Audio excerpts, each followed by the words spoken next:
Hey guys, welcome back to the podcast. I'm talking this time with my friend Nick Chesterfield. He's a human rights and investigative journalist specializing in digital journalism safety and OpSec. Um, Also, founder of the clandestine witness journalism project WestPapuaMedia. We have a good chat. It's about 2 hours long. I've had to edit some sensitive content out, but other than that, we talk a bit about Indigenous rights, environmentalism, activism, and just sort of journalism in general. Very interesting chat. Always good to talk to him. Um, there's a link in the bio if you want to donate to his cause, westpapuamedia.info/donate. It'd be good if you could help him out anyway. All right, cheers. I hope you guys enjoy. All right. Hello. Welcome. Welcome, Nick. Um, did you want to introduce yourself? Yeah, thank you for the opportunity, Drew. Yep. My name's Nick Chesterfield. I'm a long-term human rights and human security journalist, focusing on civil resistance, Melanesian and Indigenous sovereignty issues, and environmental journalism. And I'm also a safe witness journalism trainer, and also involved in setting up a new journalism secure crisis journalism tool. So that's a lot to take in right there. Like, can we unpack some of those things? Because I mean, it sounds it sounds super. I don't know what it sounds like. But I mean, specifically, we met at like a OpSec sort of meetup kind of thing, and I think that's one of the main things we have in common. Did you want to sort Absolutely. of touch on that? Well, yeah. Obviously, we met at the Aaron Schwartz Day, which was, you know, a event that basically brought in a lot of people who are concerned about their exposure to surveillance and how to counter surveillance in a digital realm, and Yeah. that's across uh, journalism, activism, and just day to day living. That surveillance is just, So wouldn't say you have crept, but plenty of tips for keeping safe online well, or yeah. I mean, I've come from an old school tradition of counter surveillance. one of the originals, like one of the original cypherpunk kind of, or what You was could say your that. Originally, I was involved with pro democracy movement organising throughout Asia Pacific, yeah. and obviously these were the early days, early mid '90s, and this was at the very beginning of the internet. So a Back lot when like no Facebook and like way before Facebook, way so before social media, way before algorithmic. Start again. Way before algorithmic manipulation of people's thought patterns I too. think there was like an optimism back then where it could be this sort of tool and it wasn't going to be this such a corporate like just Well, it was you know it the was it was definitely a utopian time. We were very aware of mm. the risks associated with using online technologies. And do you think a lot of those risks or those premonitions came to be? Do you And so, they've all come to be for the very same reason, and that's people just not paying attention and not resisting. So yeah.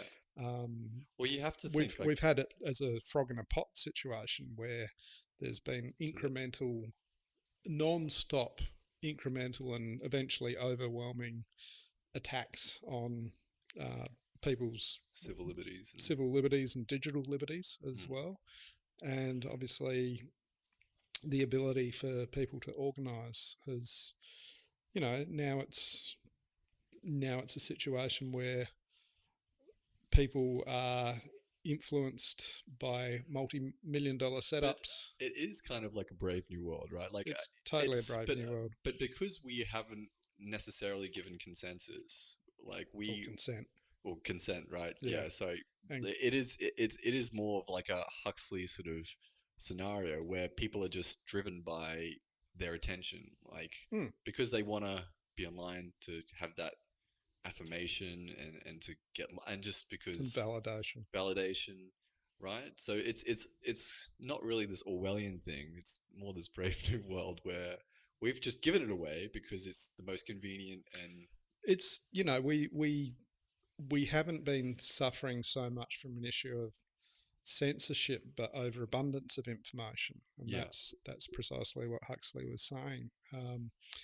Where we've just got so much dross in the ether now Yeah. that it's hard to filter out what's true and what's not, and we've lost our critical analysis skills as a Yeah. society for a start. Our attention span, like our ability to sort of pay attention, even just sort of care about issues. But I think that's we are not sort of evolved to really have this much information and so much contradictory information constantly. You know, everyone just sort of feels kind of bamboozled a lot of the time, and I think this is why people or why this disinformation is sort of happening a lot of the time is because uh, or why people are falling into this. There's so much cognitive dissonance. There's so much uncertainty that they just cling to what they comforts them. And Yeah, I think actually we have evolved to deal with a huge amount of information. Um, you know, you, evolutionary or just culturally. evolutionarily, culturally, we've devolved, and that's a more recent thing since, for want of a better word, since capitalism has taken over. Um, you know, it's been a situation where critical thought doesn't serve A purpose. it doesn't serve the It's purpose of capitalism. It it's doesn't just serve. attention now. Yeah, it's if you don't really have the cognitive skills to ask the question about anything, where does it really come from, and what does this really cost? If you're totally overwhelmed and you're just going to go switch on the footy, Yeah. you know, it's like there's no um, there's no Well, there's no one pushing you to be critical. Like yeah, no one is sort of there's no sitting. need. And capitalism. It just looks for it's serving a specific function, and criticism doesn't help it in any way. It serves its sort of purpose. So, Yeah, I mean, if but for a healthy functioning society, you need that. yeah, and you need to be able to push back. You know, there needs to be a situation where you can push back, but you can, B, that you can have the information to be able to critically analyse the efficiencies that capitalism is trying to sell us, the so-called efficiencies, So yeah, which are absolutely inefficient when you bring into the concept of the triple bottom line, where capitalism has kind of disconnected us from the fact that we have an environment and a society that we need to live in, and there are other societies on this planet that also are suffering so that we can have our own lifestyles. Yeah. Now, if people were able to be fully aware of the costs and not drowned out by the bling, literally, then most humans wouldn't just go, oh no, it's all too hard. Most humans would go, actually, I don't want a part of that. Yeah. So I want to do something different. But I mean, that's sort of the idea of conspicuous capitalism, right? Conspicuous consumption, yeah. Yeah, and there is these sort of ideas of ethical capitalism, right? I mean, there, in it's some putting sort of lipstick sense, on a pig. But you look at at what we've been able to achieve in the last 50 years, right? Like we are so much more better in terms of there's like 3 times as many people in the world, and we've lifted like that many people out of poverty, and I don't know, child mortality is down, just the life expectancy's up. There are a lot of sort of key indicators to sort of say that the idea, I suppose, neoliberalism and just to sort of play devil's advocate here. So I mean, there are still a lot of productive qualities of sort of. Yes and no. I mean, most key discoveries have obviously happened through science, and dare I say it, there's a lot of discoveries in Western culture that have happened from nicking the knowledge from Indigenous communities, basically. Yeah. It's if you want to talk about medicine and pharmaceuticals, Mm. almost all of that knowledge, at least prior to AI, was literally based on botanical knowledge from forest and desert tribes. And, Oh, right. I mean, I can look at so many different different substances which are out there, which have really, Mm. they have their basis in traditional medicine. They have their basis in proven medicinal Yeah. knowledge cycles that have stood the test of time. Having knowledge of endocrine systems and everything like that for See, 45, 50,000 years. And they've then taken that on, and the pharmaceutical companies have taken these botanical compounds, and yeah. sometimes they've synthesized them and tweaked a few atoms, but the core principle of it has been based on ancient knowledge. I've always thought Western medicine or more healthcare is just so institutionalized and removed from what like a healer And it's is supposed to be. compartmentalized. Yeah. It's not holistic. I mean, there's a lot of concepts which are now, again, I mean, the concepts of holistic medicine. I mean, Mm. I had an example years ago where I had an eye injury, and a doctor wasn't allowed to look at my eyes because it's my eyes. What would a doctor know? They're not Oh, right. trained to do Yeah, that. so it's It's completely like, but it's part of my body. It's the completely same. specialized We and separate atomized. dental Yeah. health from, But public health. And also sort of the removing of the idea of like a healer. There Mm. was, those sort of spiritual undertones, or there was, even if it is, psychosomatic, or, people when they, feeling ill, they need to feel cared about. Like, Foucault talked about Mm. like the birth of the clinic, where it just became so institutionalized, and it was sort of so removed from the idea of healing. You looked at as just like this diagnosis. You're not Mm. looked at as like this person or this being sort of thing. And yeah, it's so atomized and compartmentalized, or Mm. removed from anything that has to do with healing. And you kind of walk away from it and you go, okay, well, this will make me feel better, or this might make Take this tablet to fix this part of my body, yeah which makes the other parts of my body sicker.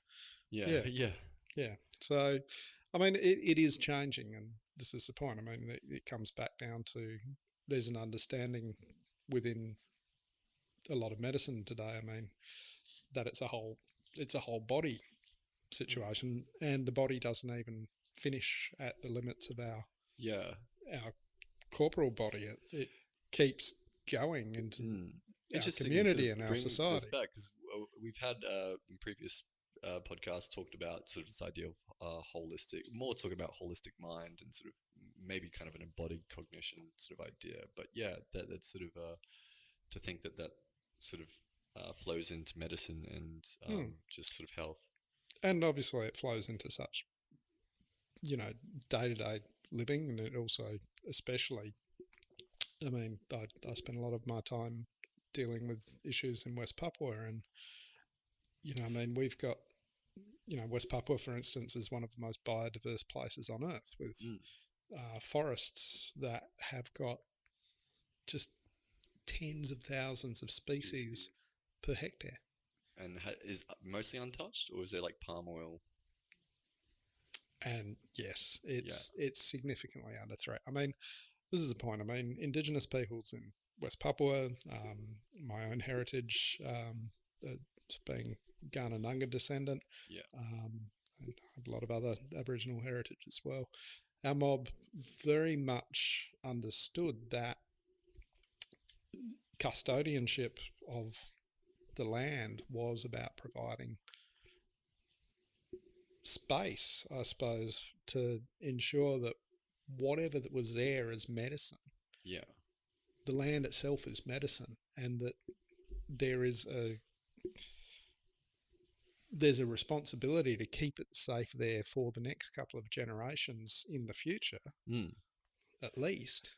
And this is definitely the idea of custodianship in Western culture is just not there. Like No, there's no kind of responsibility or any sort of it's individualist, and I'll get back to this later because it ties in with this information project that I'm doing.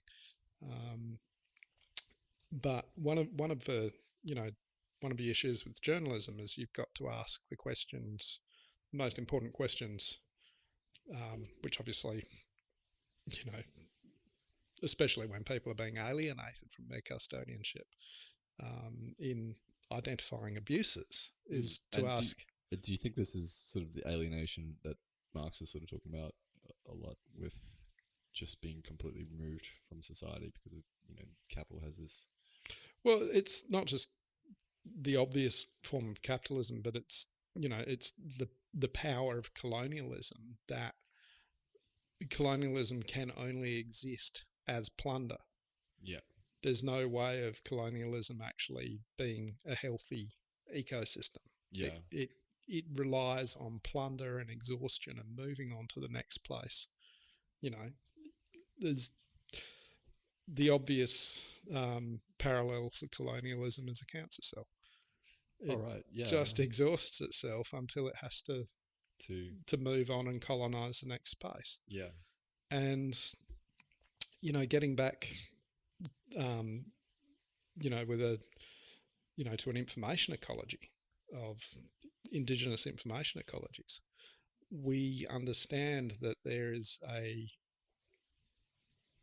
holistic custodianship that we need to ensure that every part of it's hard to describe,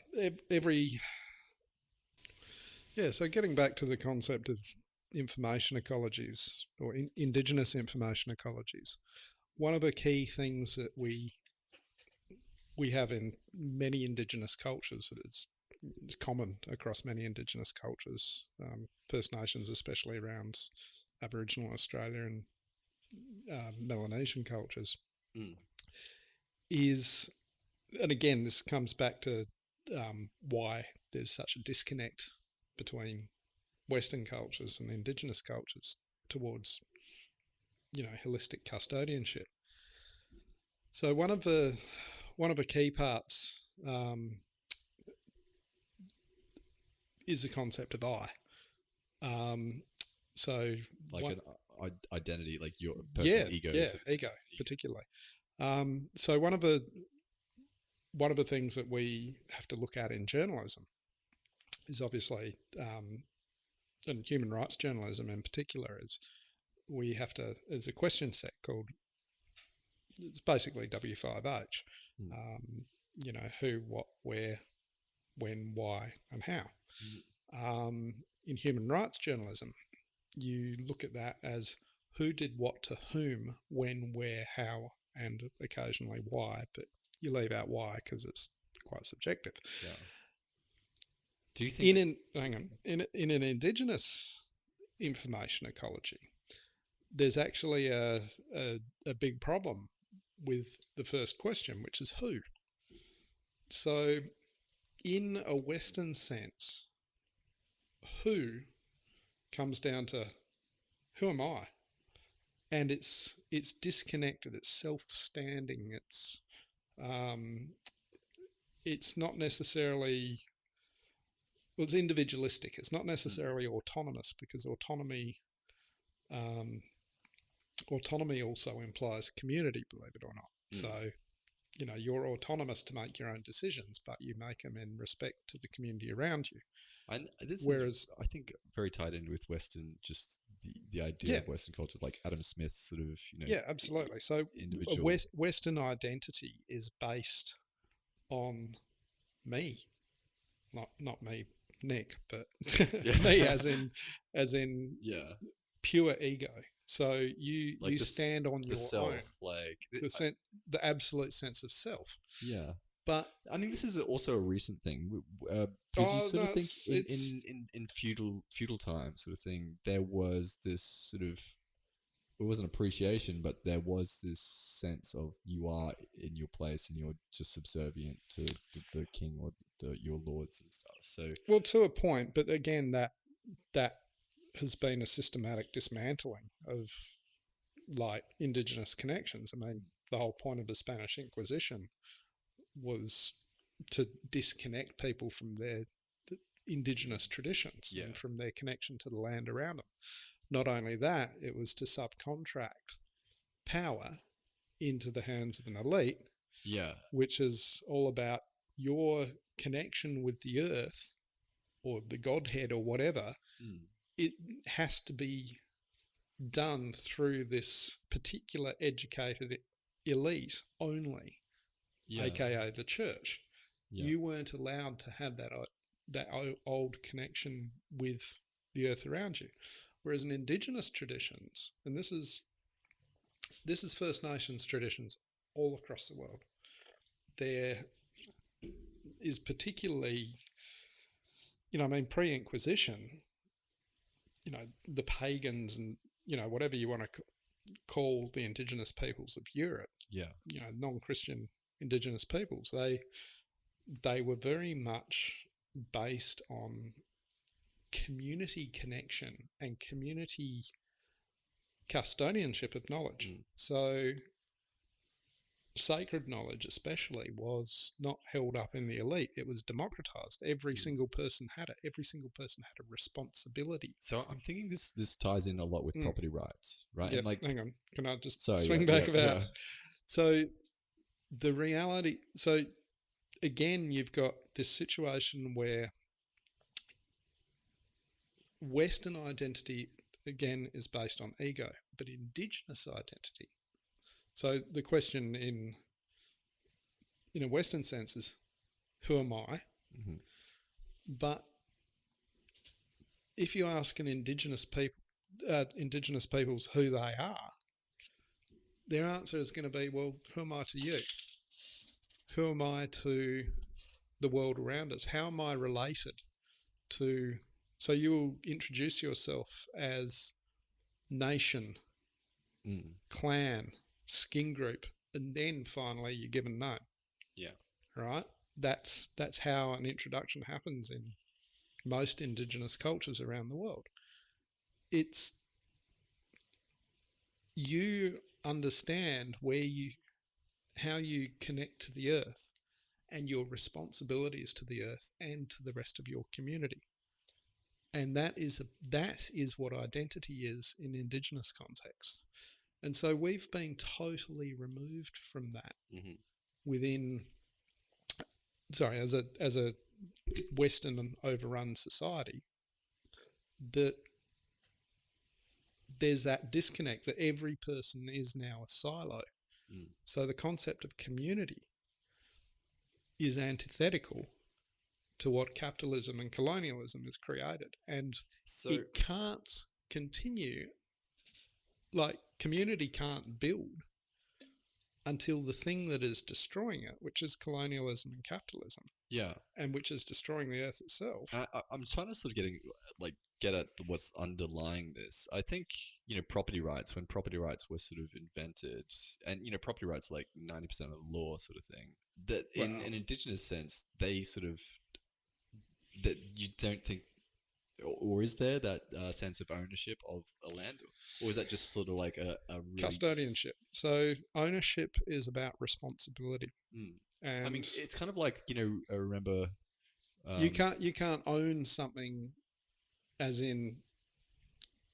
So the concept of being a traditional owner, for instance, and I'm not talking about a Western legal concept of what a traditional owner is. I'm talking about the actual concept of traditional ownership. Traditional ownership means that A, you've been there forever. Yeah. And B, that you are exercising custodianship for generations into the future. Whereas in a Western sense, and especially British property law, it's all about me, and how can I hand this down to my children and alienate this from the rest of the community so it's just for my children. Yeah, because I mean, one of the sort of the pushes of capitalism is to just privatize everything. Mm, Like, they don't want any commons. mm, And there's this idea of like the tragedy of the commons, or they sort of put it like, if it is left to for this shared responsibility, it'll just fall to pieces, sort of mm. thing. I mean, you look at the fact that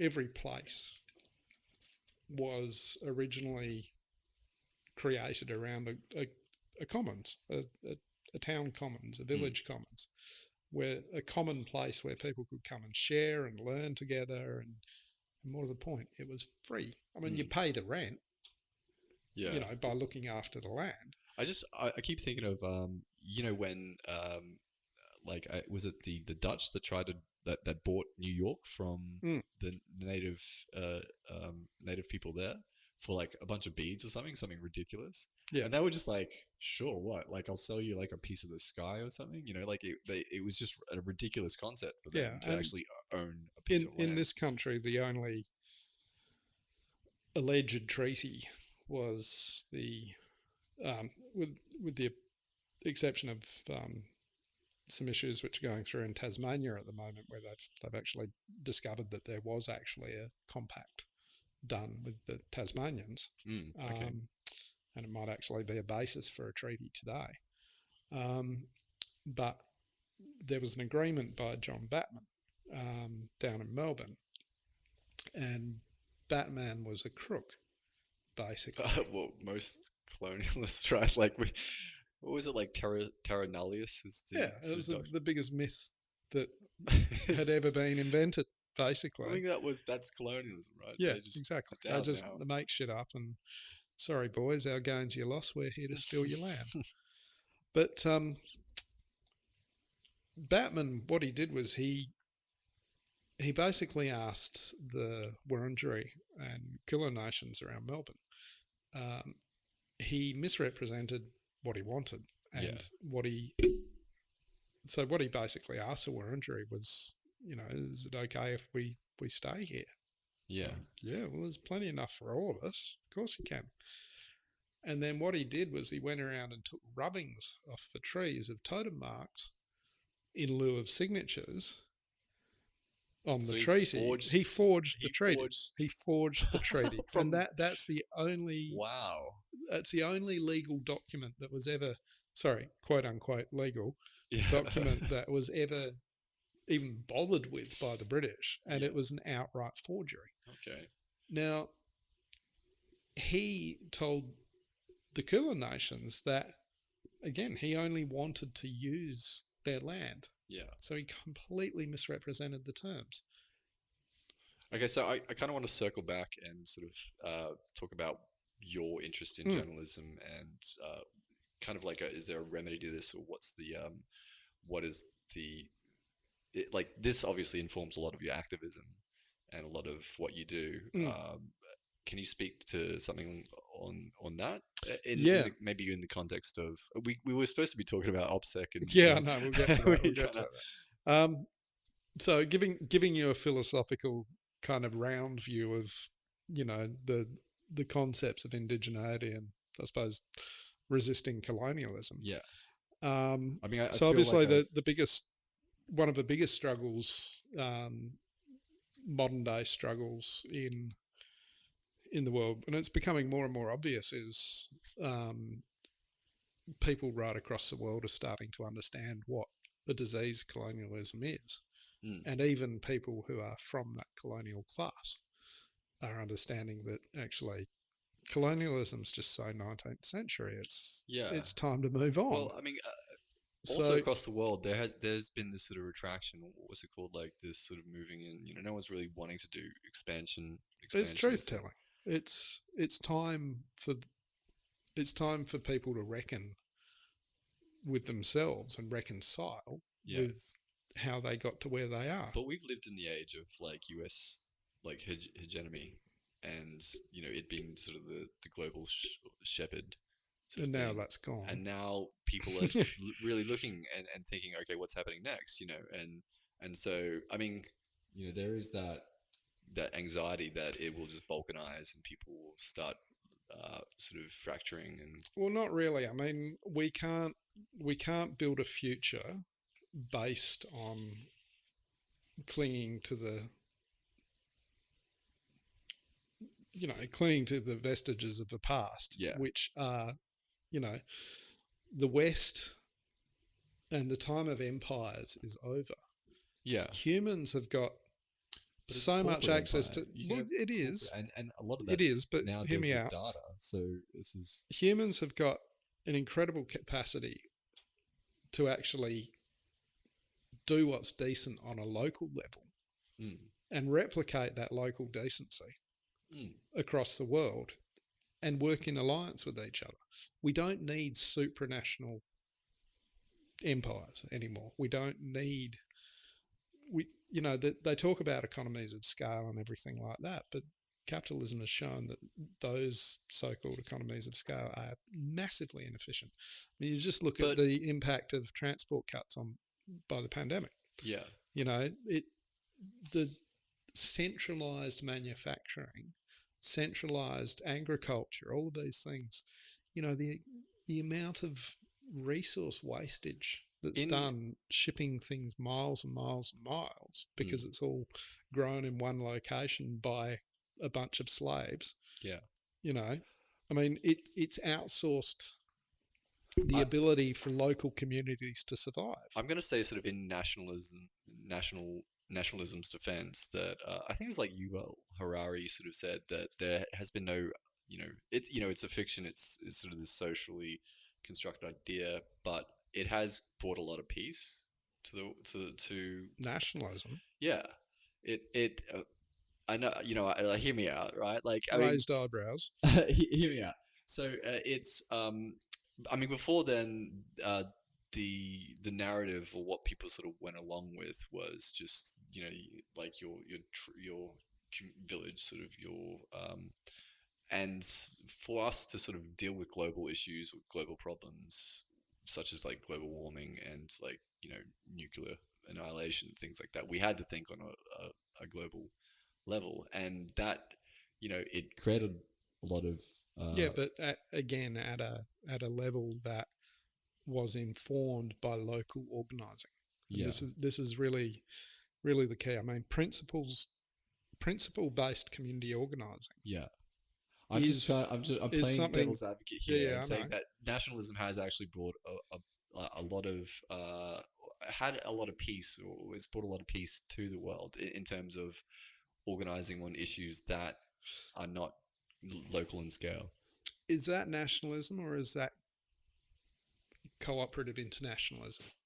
Well, cooperative internationalism, yeah, Yeah. So yeah, internationalism is very different. Nationalism is about looking inward and being scared of what's outside. Internationalism is about organising at a national level okay, or at a local level according to principle yeah, and principles which are replicated across those different jurisdictions, for want of a better word, and ensuring that everyone's sitting around the table at an international level following the same set of principles, and it gives a mechanism to be able to work out what the problems are at a local level, and for one society which is maybe better off than the other society yeah, to then go, okay, well, here's what we've learned. Um, this is how we've fixed this problem in our local area. Let us sit down and help you, and we'll work together in solidarity. So the key point of internationalism is about working in solidarity. And do you think capitalism does create this mind frame of like a zero sum game? Like there is definitely going to be a winner and lose, like competition, but that sort of bleeds into just a mindset of War. it is war. Like you have to, someone has to lose for someone to win, Yeah. and you sort of look at it and you're like, well, yeah, we have And finite MAD resources. proved that the capitalism endgame was, mutually assured destruction, Mm, showed that when capitalism runs unchecked, yeah, when there's no regular, with extreme deregulation and the so-called free market, which can only exist through socialist subsidies. I always find that ironic. Mm, If it was a genuinely free market, all these companies would fall over on their own inefficiencies, but they all mm. get, like, look at the mining industry. The mining industry is the biggest corporate dole bludger in the country. Yeah. Well, you look at corporate welfare, it is Oh, way more, like the subsidies that they get is so much more than. And like how did this by happen? a Because if they had like good lobbyists by a factor of what's the word that they used to use for the infinite unknowable number? By a factor of they call it Google. Oh no, Google does have a number like an end. It's like 100 zeros or something. Yeah. But it's a significant extrapolation of It's yeah. yeah. We and this is the point. I mean, they're consistently stripping from social welfare, and I'm not meaning, just giving, you know, when people talk about social welfare, there's this automatic pushback from people that have not a single charitable bone in their body. Yeah. I mean, that it's like, well, anything that needs welfare is not worthy, or any person that needs welfare is not worthy. But the point is a successful society allows for people to have time out. Yeah, a safety net. I mean, what people, I think the argument for it is, creating a cultural dependency. But even like the hard right back in the day were sort of advocates of the UBI. I mean, Nixon really tried to get the UBI through through the Senate back in the day, and the only reason he failed was because the Democrats said no, it's too low. So like there could have been like a UBI. You look at the Canadian Conservatives in the last couple of weeks. They've just all suddenly come out and supported a UBI. They've supported a compact between workers and unions and businesses, and they're all saying now that the only way to have economic recovery is to make sure that social welfare is taken out of. And this is the hard right. Yeah. In Canada, and people are going, is there about to be a shift in the world? Well, there's already been COVID has shown that it's like we there's are not a living safety net, right? This is the irony. I mean, the world is the only way any economy has been able to drip along is because of socialism. Yeah, and where the businesses might like it, but they're going to like it a lot less if they weren't getting all this free money that we're paying for. And this is the point. I mean, like I said, capitalism is an anachronism. It's a myth. It doesn't. Yeah, it doesn't. Free market capitalism is the biggest failure there is, and the pandemic has given such an opportunity. Do you think that people are going to take a lesson, or are as soon as like the vaccines come out, people are just going to go, "Oh, that was fun," right? Like, well, like, did we learn anything?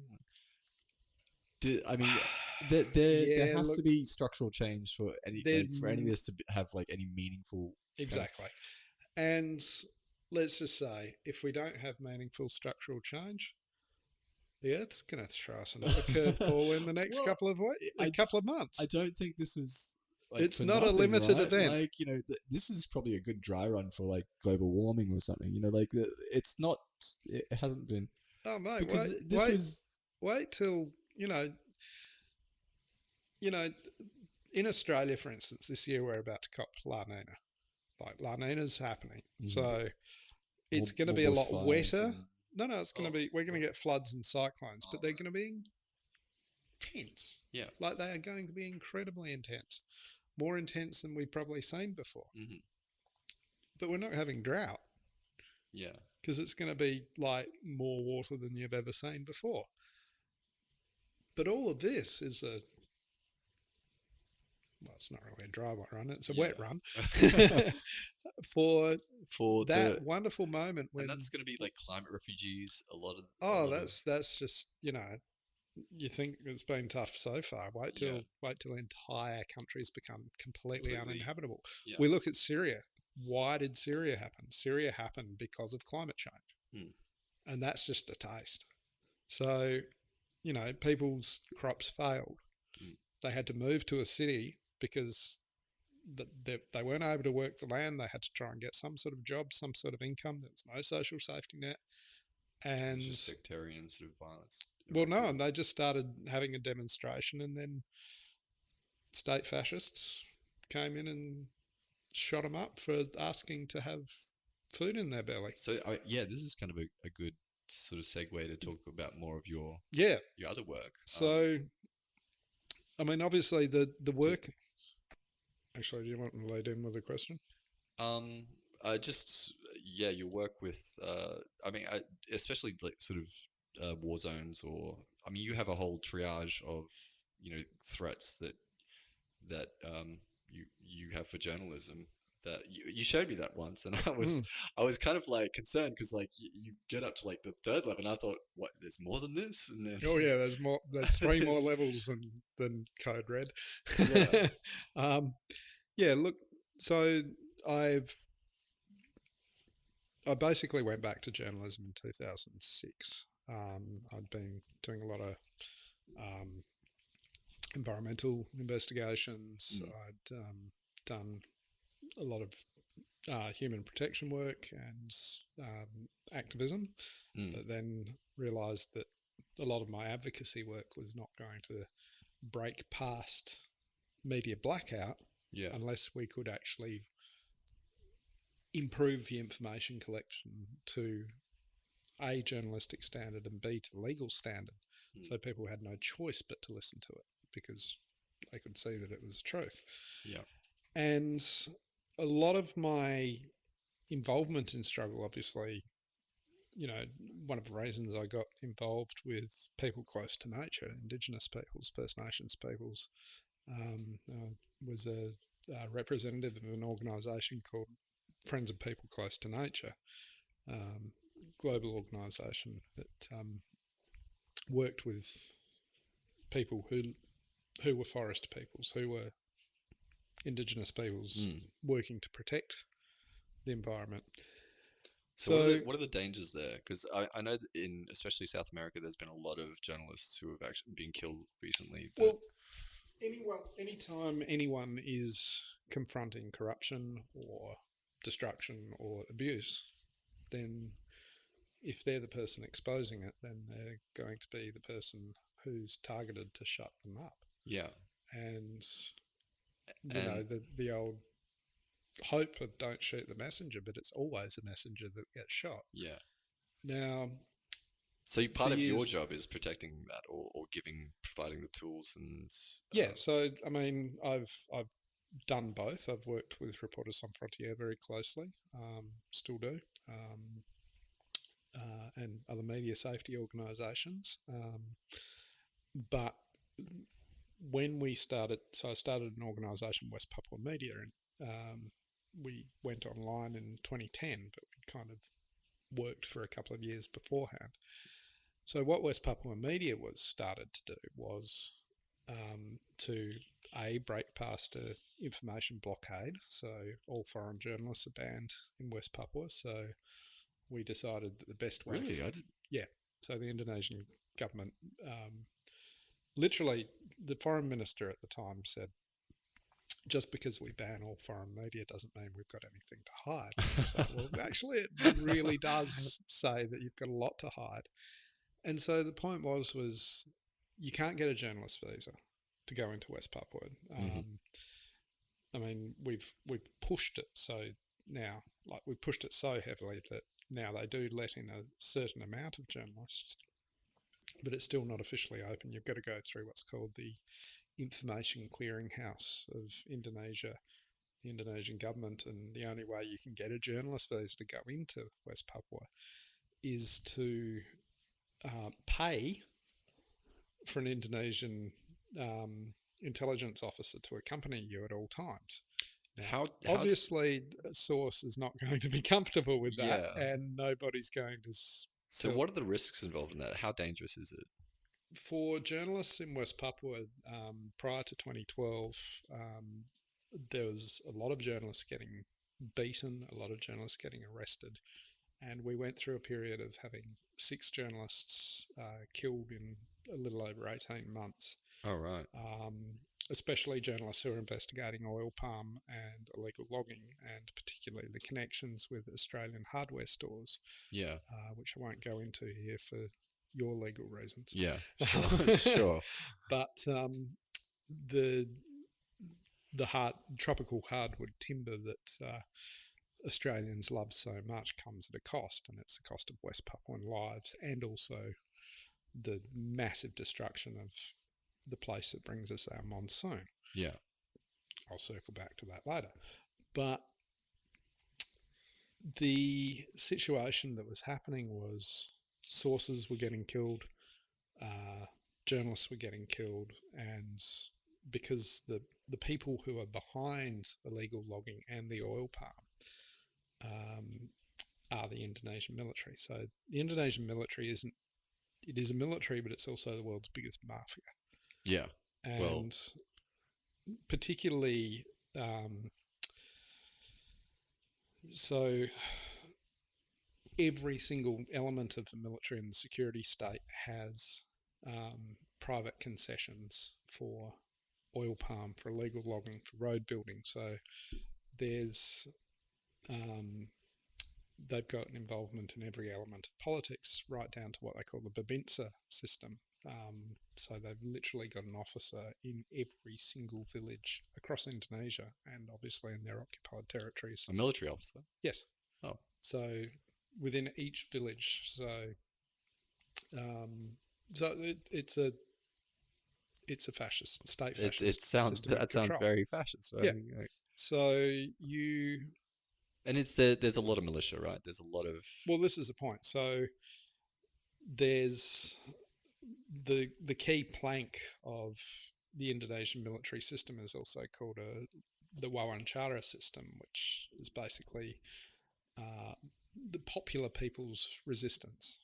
Now that is a system where the military arm and empower, and they give jobs and lunch money, literally, to local people to just be quiet. Just to actually be noisy and to come out and on behalf of military interests. So just stirring up. Yeah, but the other point is the military have, especially since 1998, since the overthrow of Suharto, the military have been desperate to maintain full control, just like they did with the New Order regime. And so I think it's something like less than 20% of funding for the Indonesian military comes from the state. The rest they have to raise through private means. Mm-hmm. So there's a huge incentive for them to create conflict, and especially create horizontal conflict, which enables them to come in as the saviour to guarantee peace and security. Oh, right. I see. So one of the classic things they do is they engineer security incidents around foreign owned mines or foreign businesses. And so first of all, it has to be a joint venture. So it has to be 50-50 owned by the Indonesian government and whatever foreign entity is operating, whatever resource theft entity it is, be it a mine, be it a forestry operation, whatever, palm oil, it has to be owned by half of the military. Half of it has to be owned by the military. Okay, that sounds pretty. And that, like with a mine, with the Freeport mine is a classic example in West Papua. Now, for years and years, the military were providing security for the mine. They'd also steal most of the bullion out of the gold room. Yeah. But also because Freeport was just washing all its tailings down the river, because it's the richest gold seam on the planet. it just washes tons and tons of actual gold down the river, like alluvial gold, because I can't remember the figures exactly, but it's up to 130 grams a ton concentration, which is like. So what are who are the mining companies in charge of like collecting this? Is it this is what I'm saying, is it international companies that are Well, it was the Indonesian military have and basically they just pay off the Well, military? yeah, they used to have a thing called lunch money again. All right. So they'd pay. So there's a scandal that broke in about 2011 where Freeport was busted, paying about $60 million a year to the Indonesian military just at the Freeport mine for security costs. Yeah. The Indonesian military also ran the illegal gold mining operations. So, and then there was a fight between the police and the military. So the police were running their own. Well, yeah. So the military ran. The military would run reagents. So they'd provide reagents to the illegal gold miners. So like your mercury, your cyanide. And incidentally, it was the Australian government supplying cyanide to the Indonesian military, which was meant to be for armour plating as part of the fact that we pay for all their military requirements. So what did it get used for? It got used for illegal gold mining. Oh, right. Okay. Yeah. So a shitload of cyanide. And occasionally they'd put a bit in the orange juice of dissidents. Well, that's what I was thinking. Like Munir. Yeah. Munir, who was the head of Contras, who got assassinated on the flight to the Netherlands by cyanide poisoning. By cyanide poisoning. Okay. They literally put cyanide in its orange juice. How did they get away with that, though? They didn't. They used a very silly pilot / intelligence officer called Polycarpus, which ironically is Greek for many fingers. Which is a very appropriate name, but unfortunately there was a huge record of phone conversations between the head of Indonesian military intelligence at the time, General Hendro Priyono, and Polycarpus, organising the assassination. To do it on an international flight is a bit gutsy. Like, how would they... It was a bit stupid because they did it on a Dutch flight into Holland, and he died coming into Holland. So the Dutch government went... that's probably not the best... It really wasn't, and this is how it all came into the open, because the Dutch government autopsied him. They did a full inquiry and investigation, and they the Dutch are good like that. I mean, when was it Flight for, the MH3, the one that was shot over by the Russians. Ukraine sort of thing. They had a very thorough investigation. Yeah, because it's part of Dutch law. Where is The Hague? Like, it's in Holland, right? Yeah. So you don't want to fuck with the Dutch when it comes to international war crime or crimes. Yeah, although we've been trying to get West Papua into that for a while, but they're not really wanting to touch it. So I mean, but someone needs to so this is part of your advocacy is trying to. So do you think you think in this localist terms? You don't think sort of getting this sort of alliance of this international kind of backing to investigate? Well, what the role of journalism is, this is fundamental, is A, to draw exposure, but B, to actually investigate to a legal standard. What the role of our journalism is to investigate it to a legal standard. So, because I come from a human rights background and a very data-intensive human rights background, which would be great to go into. So the point that human rights journalism is about is to make sure that we collect evidence that can be eventually used in war crimes trials. But obviously, in an international context, and this is where the big dilemma of journalism has always been.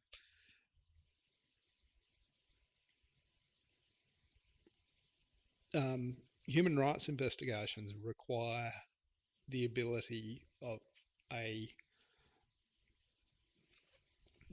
collection of information using controlled vocabulary, mutually exclusive definitions, to make sure that every part of incident is recorded and presented as raw data in order for evidence to be presented. Journalism yeah. is about presenting that into a narrative. But the critical part is the on-usability of the source information. Yeah. Now, obviously, as a journalist, you have got, the sacred duty of a journalist is to keep your sources safe. There is no higher role for journalism than to protect your sources. Mm-hmm. And this is where sort of encrypted technologies and a lot of the OpSec sort of work comes into play. Obviously, one thing that, from activism that I was very much aware of was, the first uses of the echelon tool were used to, out of, through the National Security Agency, well before PRISM, well before the Vault 7 stuff. Echelon was a tool which was used by the National Security Agency with a whole bunch of particular keywords, and they'd scan radio, telephone, and fax transmissions. Okay. I'm showing my age here. Yeah, so I'm thinking what is a fax? So, I mean, this is like pre-Snowden kind of... Oh, well like, before that. This is like late 90s. This is not like X key score or like... No, even way before that. This is Carnivore. Oh, right. Like back in fact, Carnivore came out of Echelon. Okay. So Carnivore was the FBI version of the more integrated FBI version of NSA's Echelon. So what country is this? Sorry. United States. Yeah, okay. But the point was anywhere there were American interests, they'd use facilities like Pine Gap in Australia to... is that like in Uluru or like... no, it's 20... Alice Springs or something. Roughly 22.3 kilometres roughly from Alice Springs. As the caterpillar crawls. Yeah. I say that because it's on the song line. So they took in everything. So like faxes and So they scanned it for keywords, and this is obviously well before machine. Well, this is the first kind of machine learning. So it was. I mean, a lot of the funding for a lot of, cybernetics sort of came out of Vietnam, pretty much. You know, like, and a lot of the funding for, but then there was like multiple AI winters and things like that, and then it was like the commercial availability of GPUs that really kind of like kicked it off, sort of thing. So. Exactly. But so one of the key things was they ended up doing manual crunching back then of keyword prevalence basically, and the you talk about certain things. I mean, even West Papua was a term that would be picked up if you talked about Freeport, if you talked about mining resistance, if you talked about environmental like there are a whole bunch of keywords, and they were used to. Was this very rough and very ad hoc? Was this on the phone or? Oh, this was emails. Oh, right. So it had to be like at least tabulable data, because like we're still getting the ins and outs of like voice recognition and things. I mean, it's pretty much a solved problem now, but so there was voice recognition. I'd say they were manual algorithms at the time, but they were manual algorithms, like literal algorithmic. I mean, it's only been like 5 years since we've really kind of had the. Maybe the NSA really had the. Definitely have the resources to have cracked it before then. Oh, they've had resources all the time. They've never had a problem with the resources. But now, like anyone can do it with like an RNN or an LSTM sort of thing. Yeah. I mean, they used to have banks of Cray supercomputers. I mean, Pine Gap used to have 6 Crays back then. But obviously, this is targeted. It's not like blanket, like stellar wind sort of stuff. Yeah. So they'd focus on um, terrestrial to um, like you know terrestrial trunk uh, exchanges, Yeah. and there would be particular um, intercepts done at those points. Um, they obviously used a lot of Earth, like where there are Earth stations for back in the day, what they used to call the OTC stations. Yeah. Um, I mean, they still do, but that was, and wherever relatively unencrypted data, or at least they had the keys, where they go between satellites Mm. to enable international.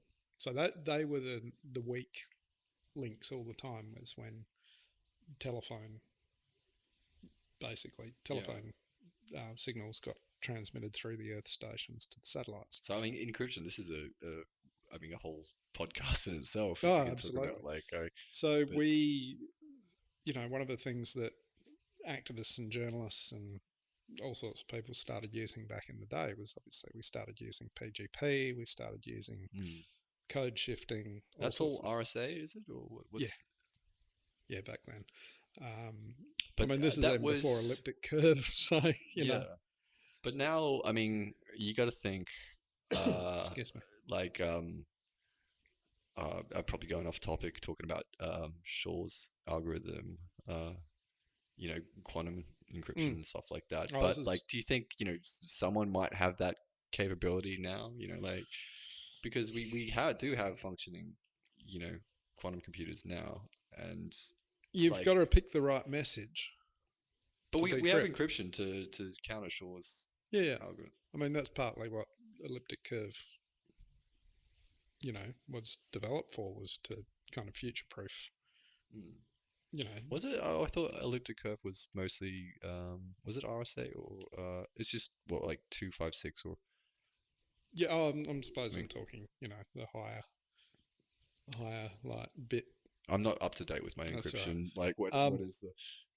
but without getting into too much technical detail now, people started implementing electronic OpSec um, within journalism. You know, at, as part of a basic tool set of having to survive, because the cost of not doing it was a knock on the door Yeah, and a well, it's garrot and your life's ending at up in the stake, right? ditch. Like, I mean, for You and your dissidents and family and exactly, yeah, everyone you know. So it was very real, and I've seen enough bodies with wire around their necks in ditches to understand those costs. yeah, So yeah. Did you want to sort of talk because you've had some sort of pretty intense experiences and sort of coping with that? mm, Like, I didn't want to sort of go too much into that, but your way of coping with that, or um, yeah, well, how do you one of the key things, we have to be aware that obviously if you've got the ability to escape, then you're 100 times better positioned than people on the ground. yeah, Um, but there's you wouldn't be human if it didn't affect you. I mean, exactly. I mean, you measure your humanity actually by how much it affects you. There's a point at which one of the so-called old school golden rules of war correspondence was to be detached and to, compartmentalize. well, yeah, but also to not get emotionally involved, um, to just maintain robotic objectivity. Yeah, And it's hard though. How do you possibly do that when? I mean, well, if you don't know, there's a great I think it was Romeo Dallaire um, in Rwanda. The UN peacekeeper that got completely not listened to, and then the genocide happened there. And I what think year he was said this? this was in the late 90s Okay. or early 90s with the Rwanda genocide. He was basically saying that, you know, in the face of genocide, nobody can remain neutral. Yeah. I forget what his exact quote was, And if but you do, I mean, that like banality of evil, you like abrogate your humanity. yeah, Yeah.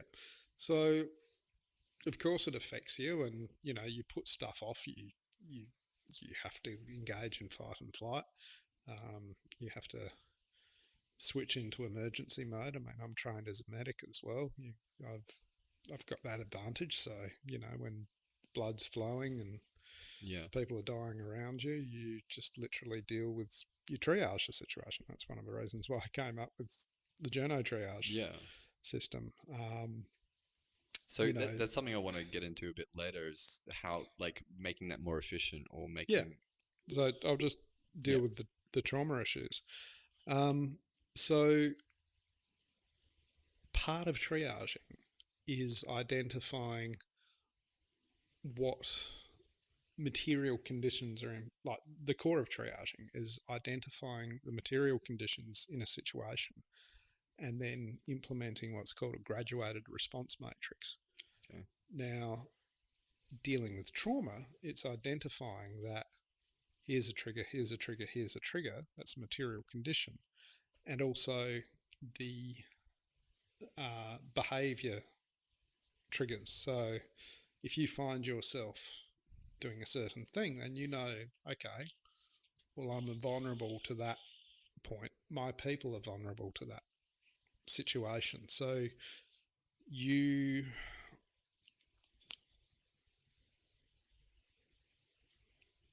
have a proportional response to whatever is happening. yeah, And sometimes that just might mean stop. Sometimes, and honestly, the whole "Are you okay?" thing in Australia it's a really important point. Like, it is. I mean, and it's mostly just that point of contact, right? To have that, yeah, but it's also, you need to ask yourself that: Are you okay? Like, yeah, because you hmm, you push it away, you yeah. kind of So you got to be aware of it, and yes, you can go, okay, I can see that. I'm going to lock that away. I'm going to put that in. yeah, I'm not going to put that in my hurt locker, but I am, and I'll come back and deal with that later. yeah, yeah, The key is making sure that later isn't too much later, so the hurt locker builds up and builds up and builds up. yeah. So it's part of any journalism project, part of any journalism work, and any human right, any high stress work, you need to look at psychosocial care. Mm. You need to be able to understand how you are going to support each other, how you're going to check in. You've got to have screen points. I mean, crikey, there's so many different ways of people coping. I mean, obviously, self-medications are It's a great tool, right? Like, it's it's, it can be, but I mean, it's it all probably not comes the at a cost. healthiest, but yes, yeah, It's a bit of a stereotype for journalists, yeah, yeah, but but and obviously it's destructive in the long term. yeah, So yeah. there's a lot of other tools and check-ins, but I think, Is there like a really good resources for journalists or people who have had these traumatic? yeah, well, look, there's actually the Dart Centre for Journalism Trauma Hmm. has, like, they're based out of London. Also the Rory Peck Trust. Yeah, But Dart Centre is probably kind of a central point for and I don't think international sort of trauma resources. there wouldn't be any stigma about this because everyone knows, like if you that should be part of your. There's a stigma if you fail to recognise. There's a stigma if you're an editor and you're failing to recognise your reporters and your staffs. Oh right, okay. There absolutely is a stigma, and there should be. But a stigma to That's a stigma of a failure of yourself responsibility. for finding help. No, it's expected. Sometimes it's a little too overdone, and there's a lot of people who are frontliners who are just like, seriously what I'm going through. I can deal with it. Yeah. I don't need to do all that. And so you're Are they actually going to mostly guys, or is it? no. There's a lot of Where people is it? like I'm not going to name names, but I've got a lot of female colleagues around the world who are in different parts who've burnt out a lot, Yeah. and they're holding down relationships, even literally just wanting to spend a night with someone Yeah. can be confronting. Yeah. It's like, and so there's a lot of people that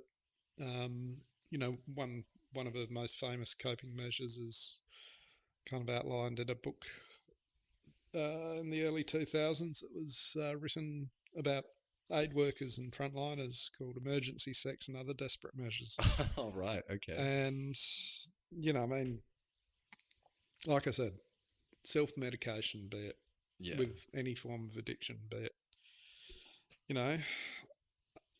and yeah, I mean, one of the realities of journalism, is there's always going to be trauma, and you've got to find yourself standard operating procedures. Just the frontliners that are getting the trauma, or No, do you think? no. I mean, classic example is, I mean, it even happens with Facebook moderators. Yeah. Well, Like, I mean, like drone operators have, and snipers have one of the highest rates of PTSD. well, I probably think that drone operators should have a bit of Yeah. it, to Well, be honest. that's what I'm. That's kind of Yeah. what I'm. Um, But that just the immediate remove. yeah. I'm saying, like, is that something that like editors or Well, people who are moderating? backroom people. So a lot of like producers, editors, people who fact checkers, the whole lot. Like there's a lot of roles within journalism where you have to you're not necessarily on the front line covered in blood, Yeah. but you're holding the images, and a lot Yeah. of them are contextually divorced from this. I mean,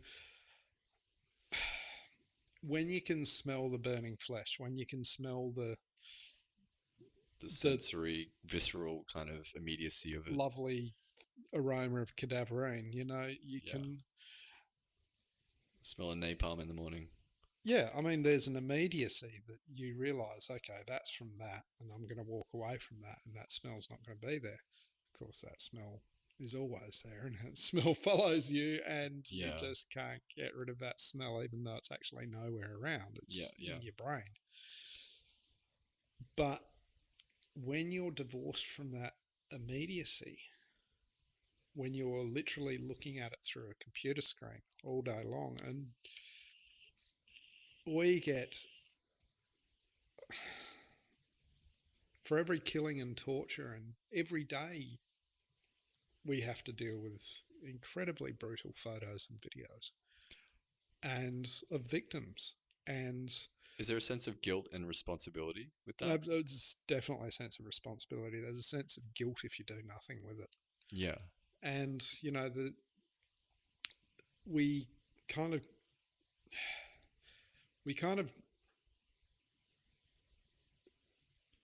like there's a term that I kind of coined a few years back in relation to a lot of activism, where it was decontextualized torture porn. Yeah. And there's a lot of activists, solidarity activists, that think that if you show and I have to say this, there's a lot of white international solidarity activists who do this, where they show broken and bloodied black bodies. Yeah. And there's a dehumanization that goes on of these, because It's detached. Yeah, it's not I mean, me. It's not. quite a few years ago, I was part of a team that got we were given a video. We got hold of a video of a man called Yohan Wayeni, who was a farmer in the on the north coast of West Papua, on Yapen Island, Yeah. actually, and he was accused by the Indonesian military of being OPM just because he was Papuan. Mm. The Free Papua Movement, Operasi Papua Merdeka. Now, with their Australian supplied style rifles, they bayoneted him in the stomach and disemboweled him. The Indonesian military. While they were taunting and interrogating him.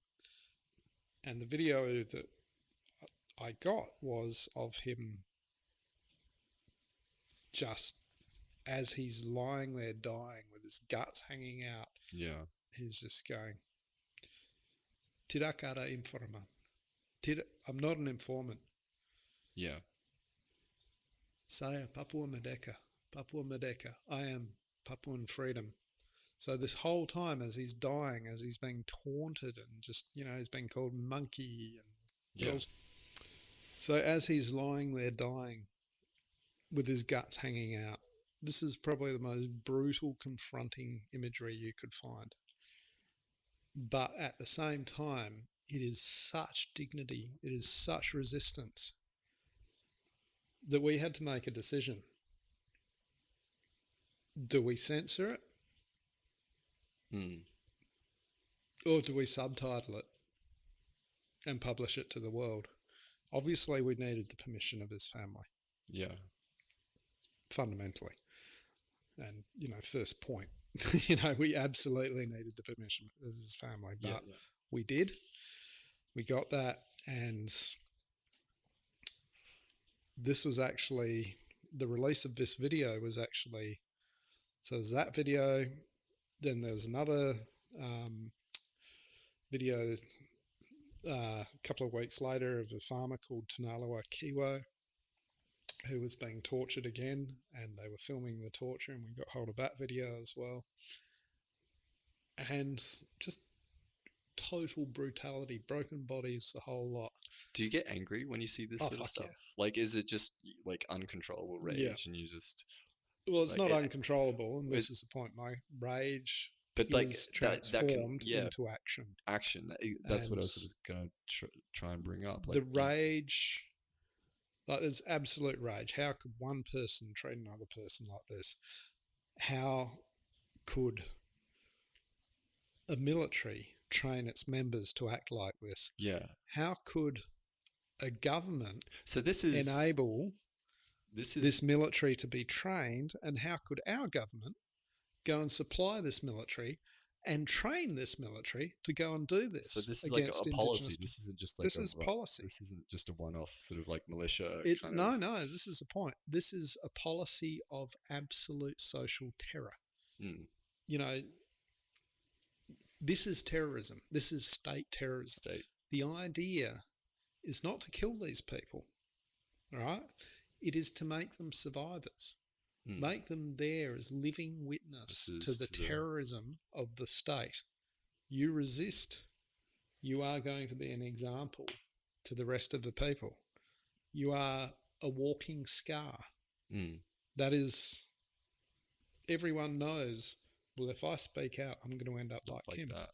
So, or her, and quite often one of the worst tactics that the Australian trained war criminals do, obviously we're just coming to terms today with the release of the Inspector General's report on Australian services war crimes. Yeah, the ABC is doing when is that coming out? It's today. Today, literally today. Yeah, it came out today. So wow, I haven't. This is the tip of the iceberg. I mean, what has happened in Afghanistan? These are the same people, the SAS are the same people who train the Indonesian death squads to go and do this. Yeah. So... And it's like that. We are proud of the war crimes. It's not... I mean, this is not a proud thing, like something to be sort of proud about. Yeah, there's no valor, there's no honor in any of this. No. And that's what... And training death squads. And why are they training these death squads? Why? So a certain large hardware company can sell its mobile decking. So a certain large mining company can get the bling to fill the race trophies with. Yeah. It's, there's a saying that, like down in Melbourne, we used to say that Collins Street is paved with the blood of Papua. Yeah. It is colonialism functions through the outsourcing of death squads Yeah. to keep Indigenous people in terror. And this is the point. When you realise that this is the context and the backstory, and this is what our journalism does, our journalism looks at the backstory as well as the immediate story, and that's why it's powerful. That's why journalists get it, like investigative journalists especially, get attacked, and this is why we have to keep our people clandestine. Yeah. So I mean, this is what I think we should sort of move Yeah. on to, is what are the tools and what is the methods and the procedures that you can to sort of keep safe and Yeah. So probably one of the most important tools that we have. So West Papua Media was started as a clandestine journalism project. So we operated under two main models and integrated models. One was what we called distributed collaborative journalism. So we used clandestine sources and clandestine journalists. So they were trained investigators. They were already working journalists who were keeping their identities kind of safe from their employers as well. Yeah. So they're people who already had skills and access in frontline areas. And one journalist to get one part of a story, another one to get another part of a story, another one to get another part of the story. And we'd also use the same, we'd use human rights investigators, we'd use people who are there on the ground, civil society representatives and that sort of stuff. So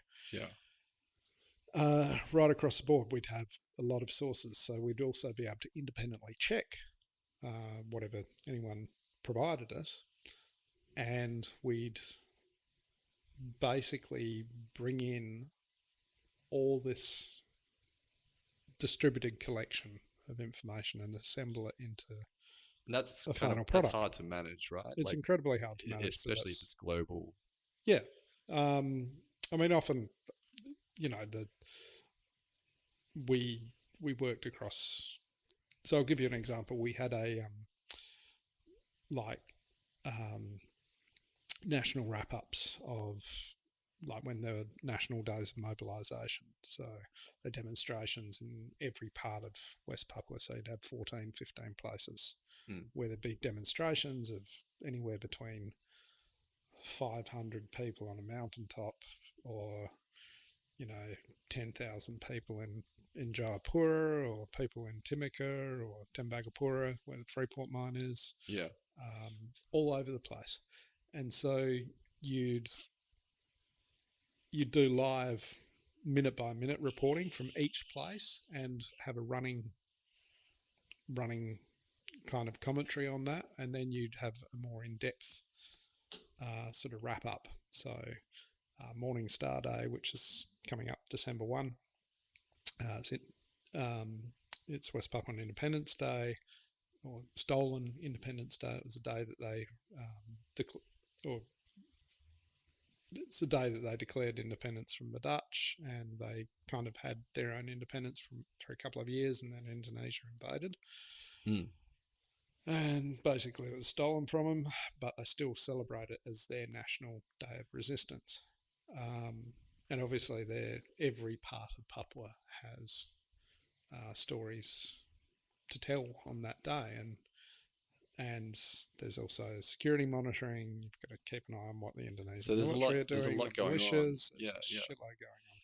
And so that only works by having people in every place able to feed you information about who's being arrested, when, what military are doing where, and where the police are, where the military are. And so you're doing location by location, situation by situation. It sounds super chaotic. I mean, It what sort of it is, tools but are it you isn't. using?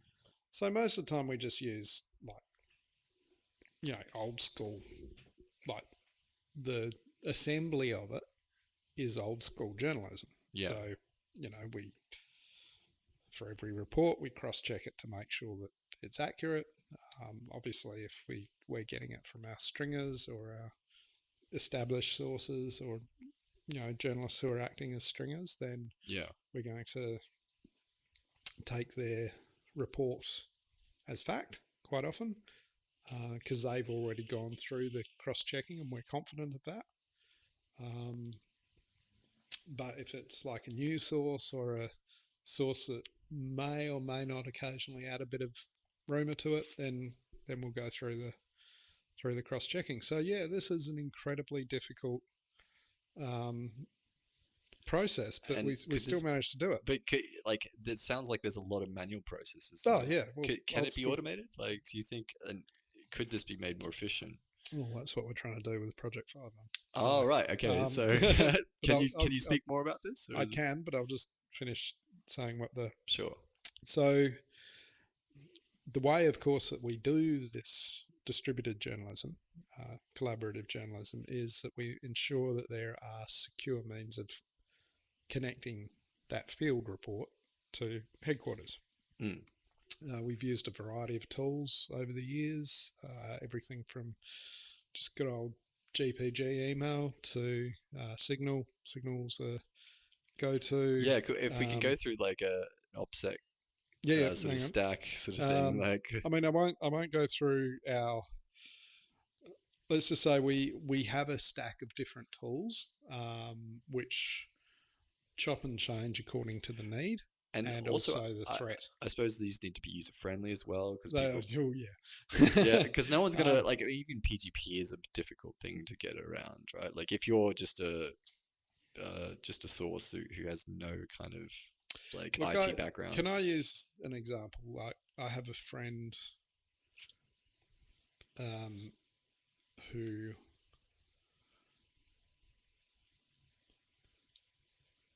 grew up in the jungle. Mm.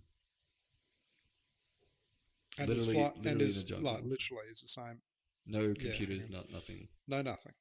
No nothing. The first time he had contact with the outside world was when he was 13. Oh wow. He's now flying the most advanced aircraft on the planet. Oh really? So, Yeah.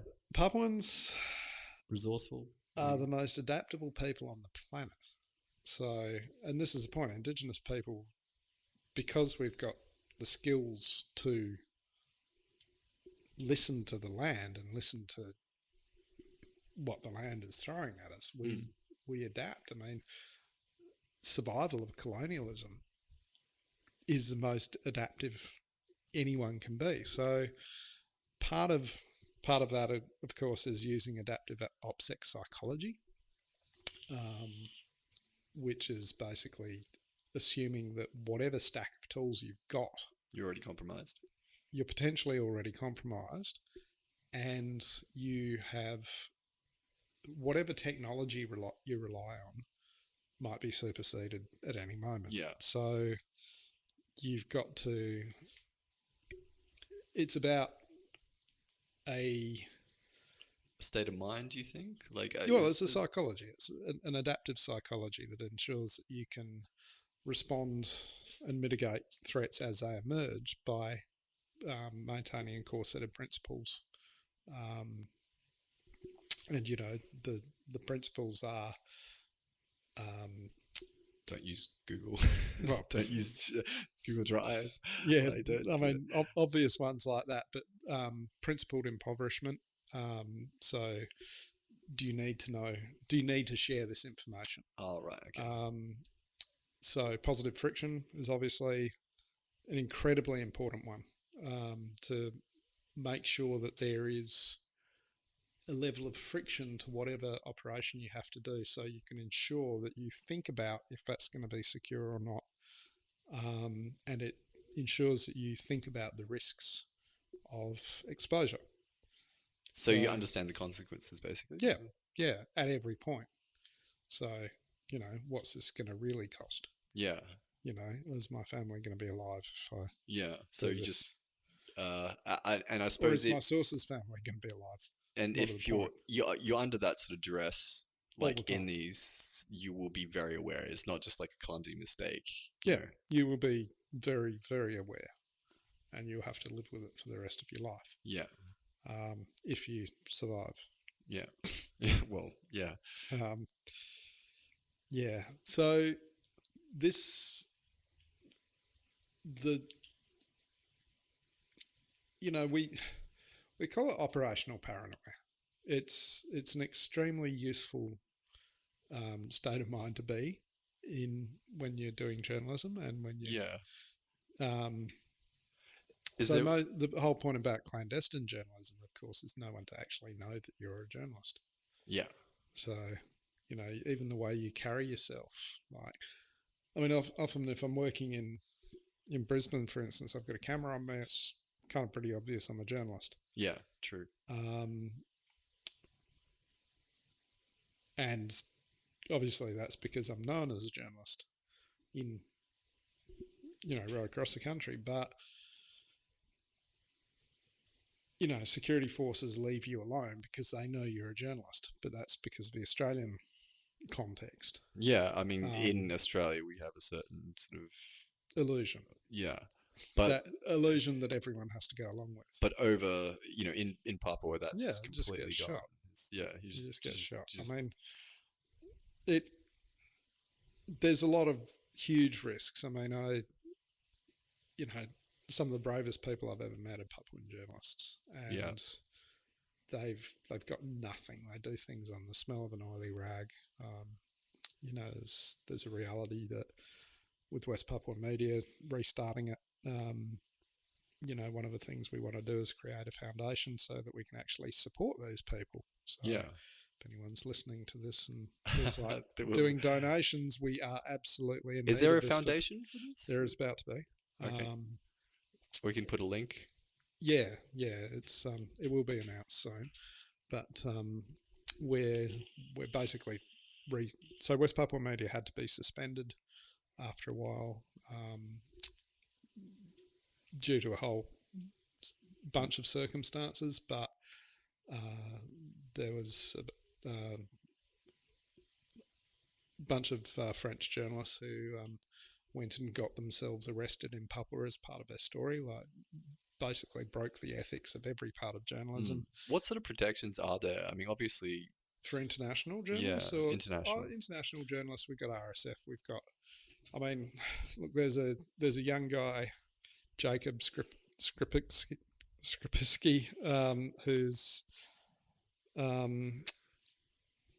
who was an activist, went in on a tourist visa, and started interviewing and wanting to meet some folks in West Papua. He was the first foreigner successfully charged with treason. Oh, what? Can you be charged by treason from a different country? No, but they still did it anyway. That's not treason. How is that? I know, but Okay. he got what I was going to get, and actually, You've been arrested multiple times in Israel. Been arrested. I'm currently Have a few warrants out. Yeah, so I've currently got several warrants for. Are you allowed to talk about that, or is that? Look, they're kind of. I mean, they're not dealt with. They're still open. Yeah. But basically, yeah, I'm charged with Makar. Was charged in absentia in 2014 when these French journalists got arrested. Yeah. So they blabbed about me being their fixer, and they also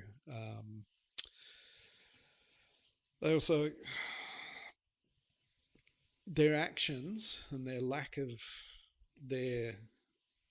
probably the better way to put it is their willful lack of care for operational security that we schooled them on before they went in. We absolutely ensured that they understood how to do operational security, but they deliberately went against it. They were just sloppy? No. Or they were actively going against it? Well, one was actively, the other one was sloppy. So you think it was maybe they were working for someone else? Well, no, their production company wanted them to get arrested. Oh, right. It was a much better story, and Oh, seriously? yep, for them. And yeah, they became the cause celeb. It was a belief amongst a lot of French journalists at the time that if you get yourself arrested, if you do the outlandish things, then Create more attention, more create buzz, more attention. and then I that'll mean, serve a greater purpose or something. Is that? it's their kind of naive belief, but it also, gets a lot of people arrested. Yeah, you're just creating a don't. lot of noise, right? You don't know the Yeah, consequences. so You can't predict. several of our crew several of our crew got charged. I mean, one of our key sources was murdered because of this situation. Four of our sources were arrested and charged with treason. Almost all of our crew were hunted, including there's eight fixers in particular who were 8 stringers who were put under immediate threat. Yeah. And their families. So all up, we had to assist in the movement of about 50 people. I had to spend all of my savings to get them to safety. Like refugees, sort of like out of the country, sort of thing? Yeah, evacuation and also, lie low costs within the country for a couple of people, and because they couldn't work, they couldn't do anything.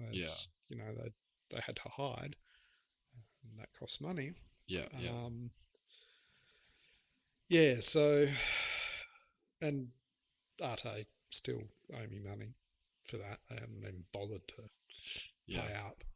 So they're probably in a that was my life savings I had to spend. So after that, there was no more money for WestPapuaMedia as well. So we had to shut down. Then I got super sick as a result. And anyway. But yeah, now we're aiming for a full-scale return by March 2021 with a completely revamped platform. And so can we talk more about I don't know, I'm a tech guy, so you have some fascinating sort of ideas in where you want to sort of take this, and I think, I'm a belief that technology can provide solutions and create sort of more efficient ways of dealing with these things. So I'm not going to go into the full details of what we're planning with WestPapuaMedia yet, but suffice to say, it is going to be a robust censorship and takedown resistant platform designed around a secure CMS that is designed around digital newsroom flows. Yeah. And that's an incredibly important because a lot of the time, a lot of newsrooms have been running off WordPress, and that just doesn't. Yeah, just doesn't. There's limits to what WordPress can do. Yeah. But the thing is, I don't want to go into details about the engine that we're using, but it's going to make it significantly scalable from small to whatever size it becomes again. So is it going to be open for any journalist to sort of jump on? Or is this just for West Papua? No, this one is for WestPapuaMedia. Okay. So that's WestPapuaMedia. We're going to be obviously integrating access technologies so that people in the field can safely access it. Obviously, we're going to try and have a secure drop so people can leak us stuff happily and safely. Yeah. There's already open source stuff for that as well, though. Well, secure drop. Yeah. So. Okay. Yeah, we're looking at some, a couple of tunneling technologies so people can still access things, and even when there's IXP shutdowns. So do you have to... So we can get at least the information from our crew out, and then the world can see what's going on. Do you have to educate people on just the fundamentals of just like Tor and things like that to begin with, or is it... Tor is actually quite user friendly these days. I mean, there are some, there's some basics that you got to, like you've got to demetadata your footprint, so you can't be signed into personal stuff. Or just like scrub photos of the location and everything. Well, okay, so one of the tools that we're also developing concurrently is Project Firearm, which is Field Investigations Vertically Exhaustive Assessment and Reporting Methodology for Human Security Incidents. And so that's looking at getting at the source a full vertical assessment of an incident, who did what to whom, when, where, how, and why, identifying victim, witness, perpetrator, providing documentary evidence with a blockchain source reputation rating system. See, this is like, I mean, this is one of the useful things of blockchain that could like be actually potentially, not just a fintech sort of thing. Yeah, right? exactly. This is what I, it's an excited auditable about. tool. What people should be excited about, not just as like a... So one of the big problems that obviously every journalist faces is you've just got this information from a source. If you're going to be sharing, if you're going to want this information to be used at the source level, how do you protect the source but at one stage whilst providing access to source information? Yeah. So obviously, how do you anonymize your source? But more importantly, how do you ensure that the source is able to prove their reputation? So, I mean, obviously, we've developed a system that looks at the quality of information over time.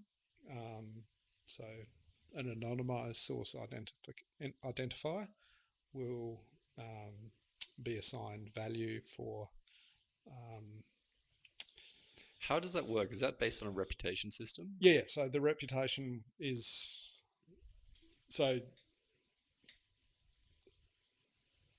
a package of information will have reputation based on the amount of supporting documents, the amount of the quality of the metadata. So if the metadata of a photo matches the photo, and matches the report. So obviously, if you've got a whole bunch of photos saying, this happened at this time, and it shows a shadow and a geographical context completely different to... but that still has to be manually... Yeah, well, at the point of entry. This is the point. So it's we're trying to figure out a mechanism to... this is a long project, but we're trying to figure out a mechanism to, at point of receipt, to be able to go, this document checks out, so it's 10 points for this document. If you've got 3 supporting documents, 3 source rule, you've got 3 supporting documents for any report, then you get 30 points. If your GPS checks out, if you have audio supporting, audio, video, whatever, supporting the input of that report, then each component of supporting evidence is going to get points value. Because I suppose if it was vulnerable to attack, it would just be like a poison, like people would just poison the information or the... Yeah, and obviously that's something with Firearm, leaving aside Reputer-Chain, which is the name of this blockchain. You have a reputation chain. Yeah, Reputer-Chain. So leaving that aside, the question sets, the questioning methodology. I mean, So we asked, who did what to whom, when, where, how, and why, as I said. And for each situation, like, so for instance, we'll have location data, and we'll have a drop down menu of all key locations, and then they can put, if it's not there, then they can put it according to that format, like what regency, what area, what village, what distance from a village, etc., etc. So, within the question sets, we'd throw in a few trick questions. Oh, right. Okay. So like kind of a Yeah, so this like would be a a misinformation test, catcher. So one of the biggest problems that we've found lately, and this isn't just West Papua, this is right across the world,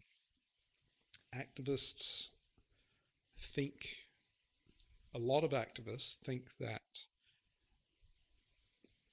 propaganda is a tool for morale, and a bit of exaggeration is okay to outrage people more. And it isn't. It's absolutely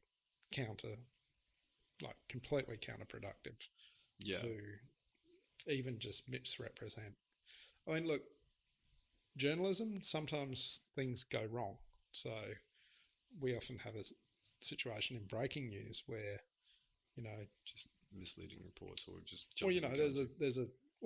not just misleading, but because it's early time and it's a developing story. Yeah.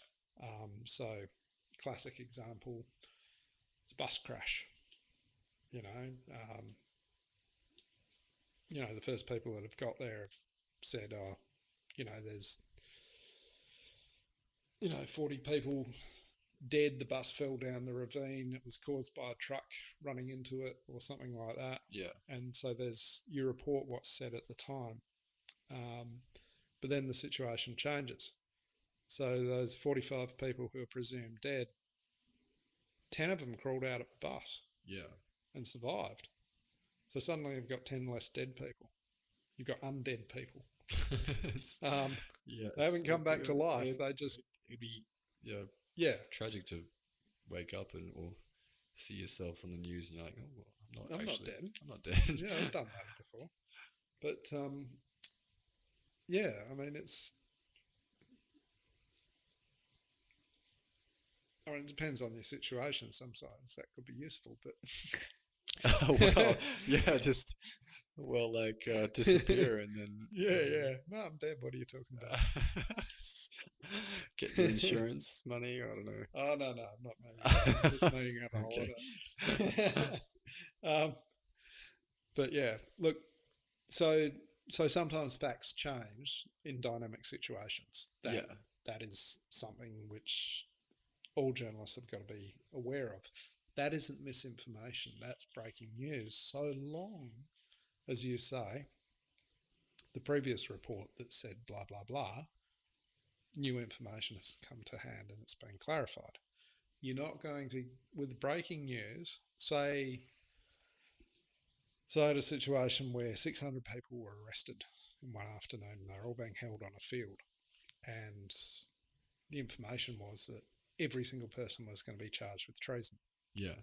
They're all going to be held indefinitely. And then suddenly they released a whole bunch and decided not to charge anyone. So even though the police had said everyone had been charged, at the end of the day, only 12 people got the papers. Yeah. And the rest of them didn't get charged.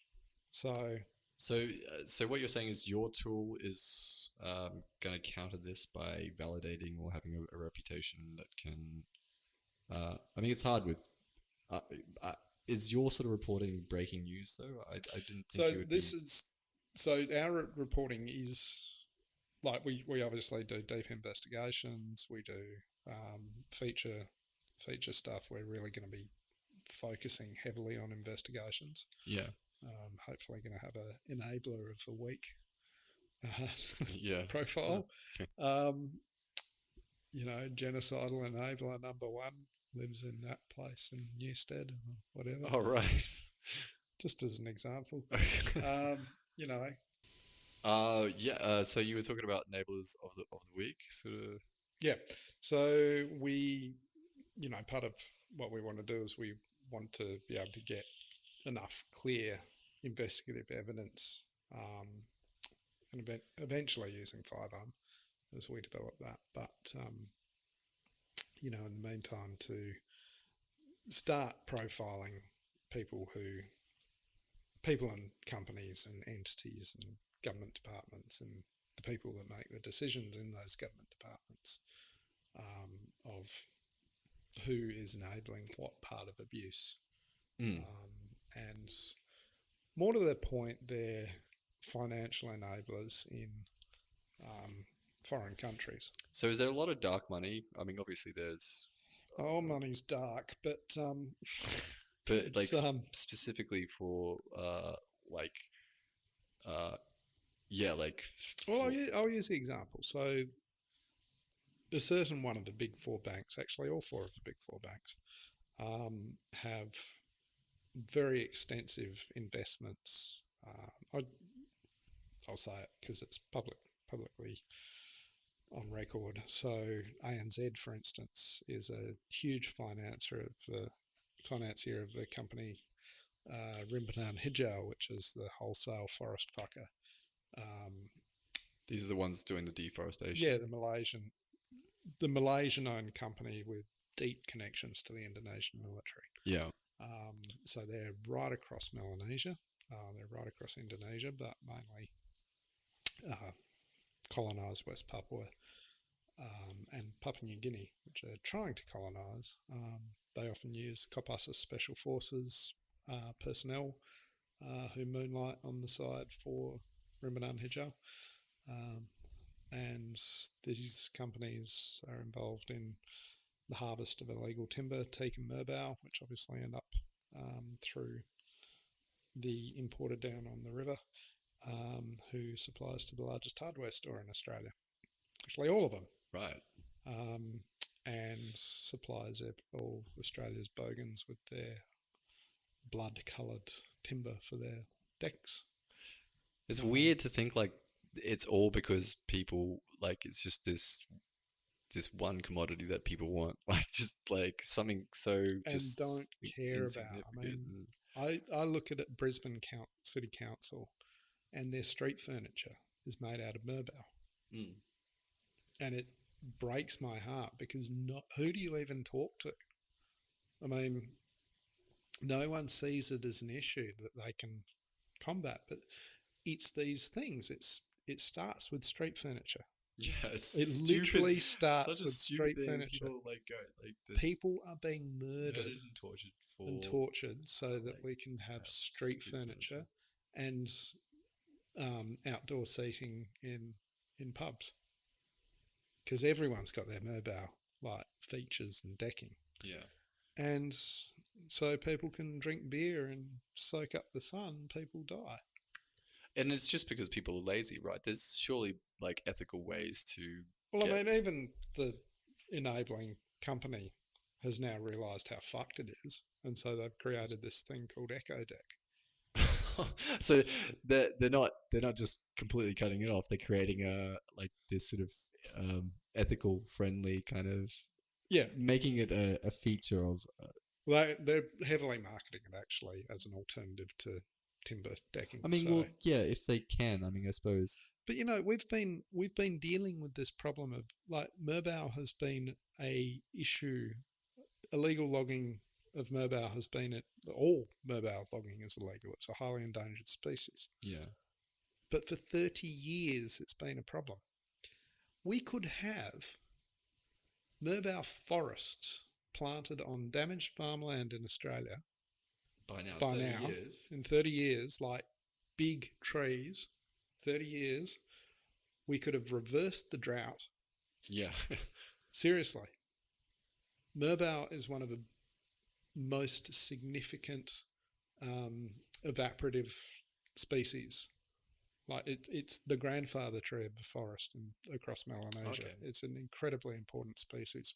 We have it in Cape York as well, and the Daintree it grows all across Southeast Asia, Melanesia, Yeah. It's a primary species like teak, mahogany. So these are all species which are, they're incredibly, well, they're pillar species of the forest. Like Yeah, they're the foundational they're the foundational species, and they're their grandfather and grandmother trees, which literally hold the forest together. Mm. They are such incredibly useful species. Why the fuck haven't we been planting them? Yeah. Why? Does it take a long time to grow or something? Is it like... No. I mean, to grandfather size, yeah, maybe 80 to 100 years, sure. So people are But just lazy, is that it? people are just thieves. And we have the And climate. this comes down to colonialism. It's All just colonialism cheaper can to... do is plunder. Yeah. It is a cancer. The only way we're going to get rid of it is if A, we have an indigenous management of indigenous lands, rewilding, just like David Attenborough is saying. The only way we're going to find our way out of this mess, and the only way to stop that, is to force ANZ and Westpac to stop investing in these companies. And that comes And this through through journalism. Journalism and just public exposure, I Yeah. suppose, like awareness. So, and I'm not going to mince my words here, West Papua is probably the single most important ecosystem left on Earth that can possibly reverse the damage we've done through climate change. If it gets any worse, we saw last year what happened because of all the deforestation in West Papua, because of all the fires being burnt. There's this huge investigation released last week with the BBC showing how Korindo, which is the Indonesian military and Korean palm oil company, partly owned by LG. Yeah. It's a joint venture between LG and the Indonesian military. Right, yeah, of course. Now, they've been using Ramadan hijau to log all the forests, steal all the timber, send it to the company here. Yeah. So the monsoon last year failed. See, this is what I'm thinking. Like, how many more bushfires and typhoons and just... How much can we go through? We can't. Yeah. We can't. If we have another season like the beginning of this year, we're fucked forever. I mean, we're fucked anyway. Yeah. But it's how fucked we are. I mean, it's sort of almost irreversible at this point. It is irreversible, but whether or not it's survivable. Mm. And this is the point. Whether or not we can adapt, or we're just fucking, this is it, fuck off. Well, I think, there is a lot of innovation. I'll just go through the science on this. So, Indonesia is a maritime continent, meteorologically. Mm-hmm. It has always been a place of high forest, high evaporation, and the temperatures off the northern Indian Ocean, the mid-Indian Ocean and the northern parts of the southern hemisphere part of the Indian Ocean have always worked together with each other, with the Indian Ocean dipole. So when Indonesian forests, when the northeast winds bring moisture over to from Indonesia's forests to the Indian Ocean, it brings over cloud cover, it brings over moisture, it drops rain onto the Indian Ocean, like purely west of Sumatra. Sure, yeah. Right. It's an incredibly important part where it cools the water, and it ensures that there is a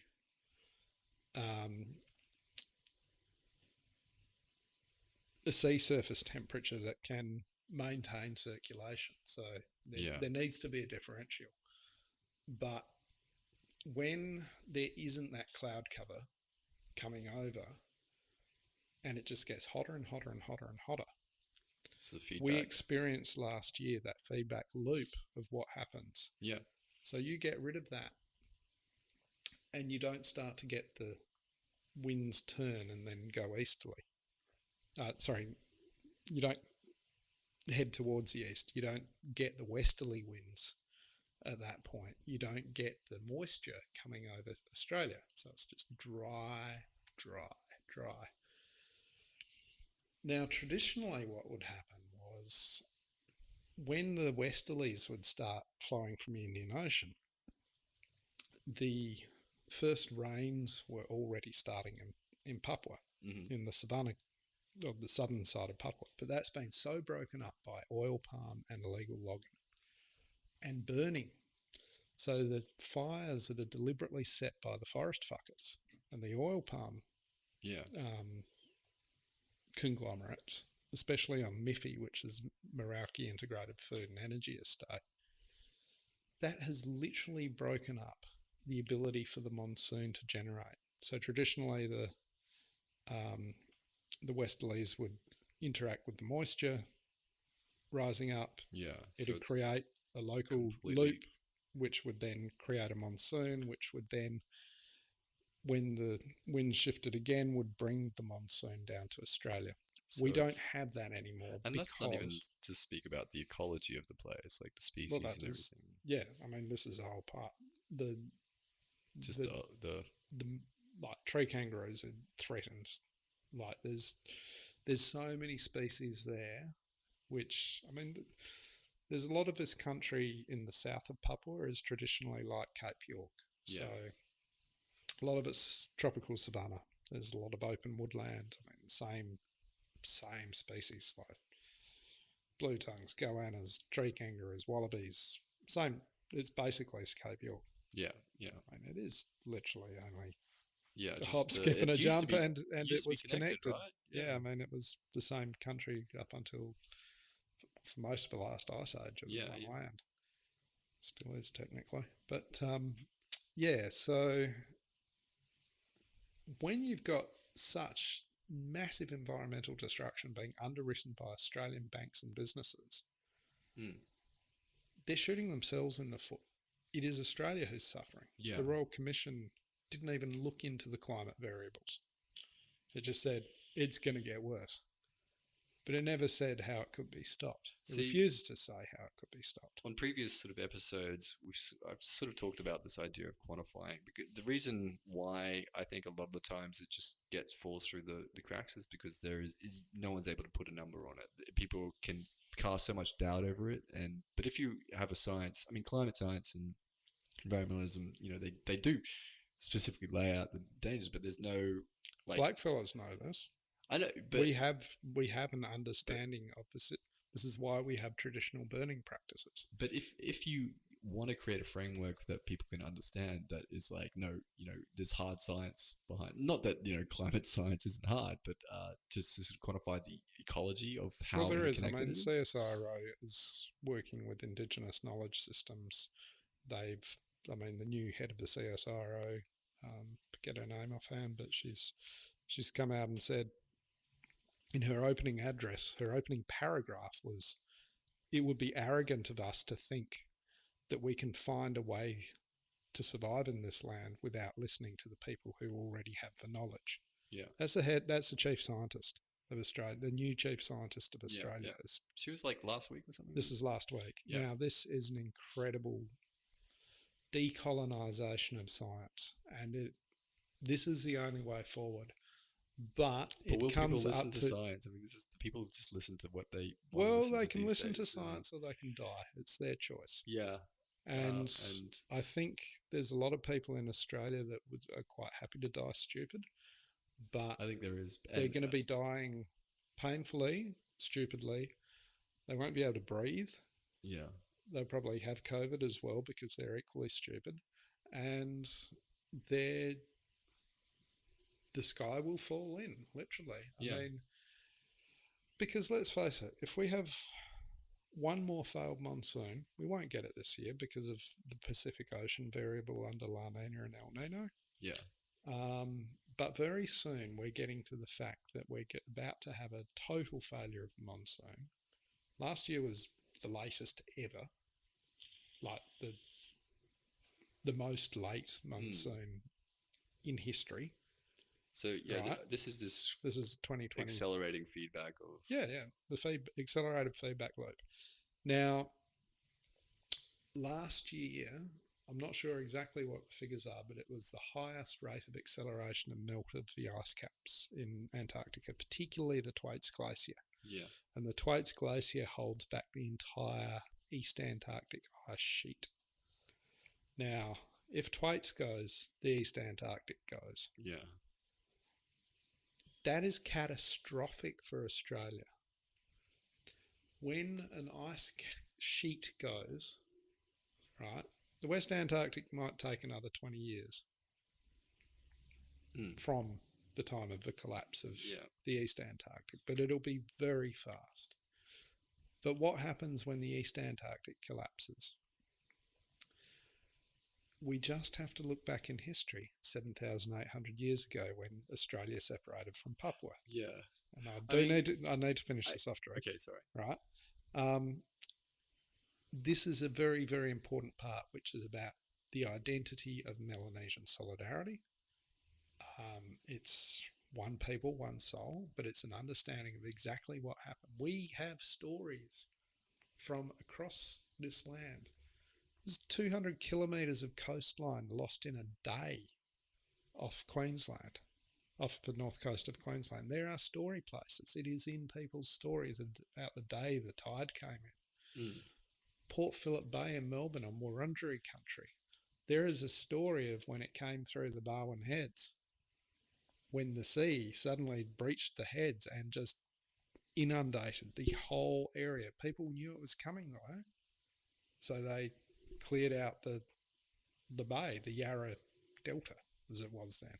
Yeah. Right? All these delta areas. And you think Brisbane's going to survive? Jesus. You know, look, I mean, the 2011 floods was a perfect wet run, again, for what is going to be normal. Just normal, yeah. That's just going to be normal. It's just going to be normal. But the point is when the East Antarctic goes, when Thwaites goes, what happened 7,800 years ago was the Cascadia super event. It was one of the most devastating ecological events in an instant. Probably the best way to describe it is Ice Age 2, the meltdown. Yeah, yeah. And there may or may not have been a little shrew that lost his acorn. But okay, there's definitely a catalyst for everything. He's just a useful mechanism in a story. He's got a narrative to activate. But basically what happened was, as the Younger Dryas was ending, the meltwater on the West Canadian ice sheet was building into a basic huge mega lake of meltwater, which was the size and volume of the Caspian Sea. Yeah. It's a shitload of liquid water to have sitting above the Rocky Mountains. Then, one day, the last ice wall breached. Suddenly, you had a sea the size of the Caspian Sea in free fall down the side of the Rocky Mountains. The floods on there were massive. That's all in the gravels down the western United States and Canada. You know, that showed it's all there. But what happens? So first of all, you've got that massive inundation, huge sea level rise. All right, so that'll happen. But one thing that people fail to take into account is how fucking heavy is an ice sheet on a land that has been submerged for so long, compressed for so long. Suddenly that huge weight, that incredible, like you can't even measure how heavy that, well you can, there's obvious ways of measuring it, but that is an incredibly massive weight to suddenly be lifted off a landmass. What happens when a landmass suddenly doesn't have that weight on it? It goes boing. When continents go boing, the world notices. The entire world notices.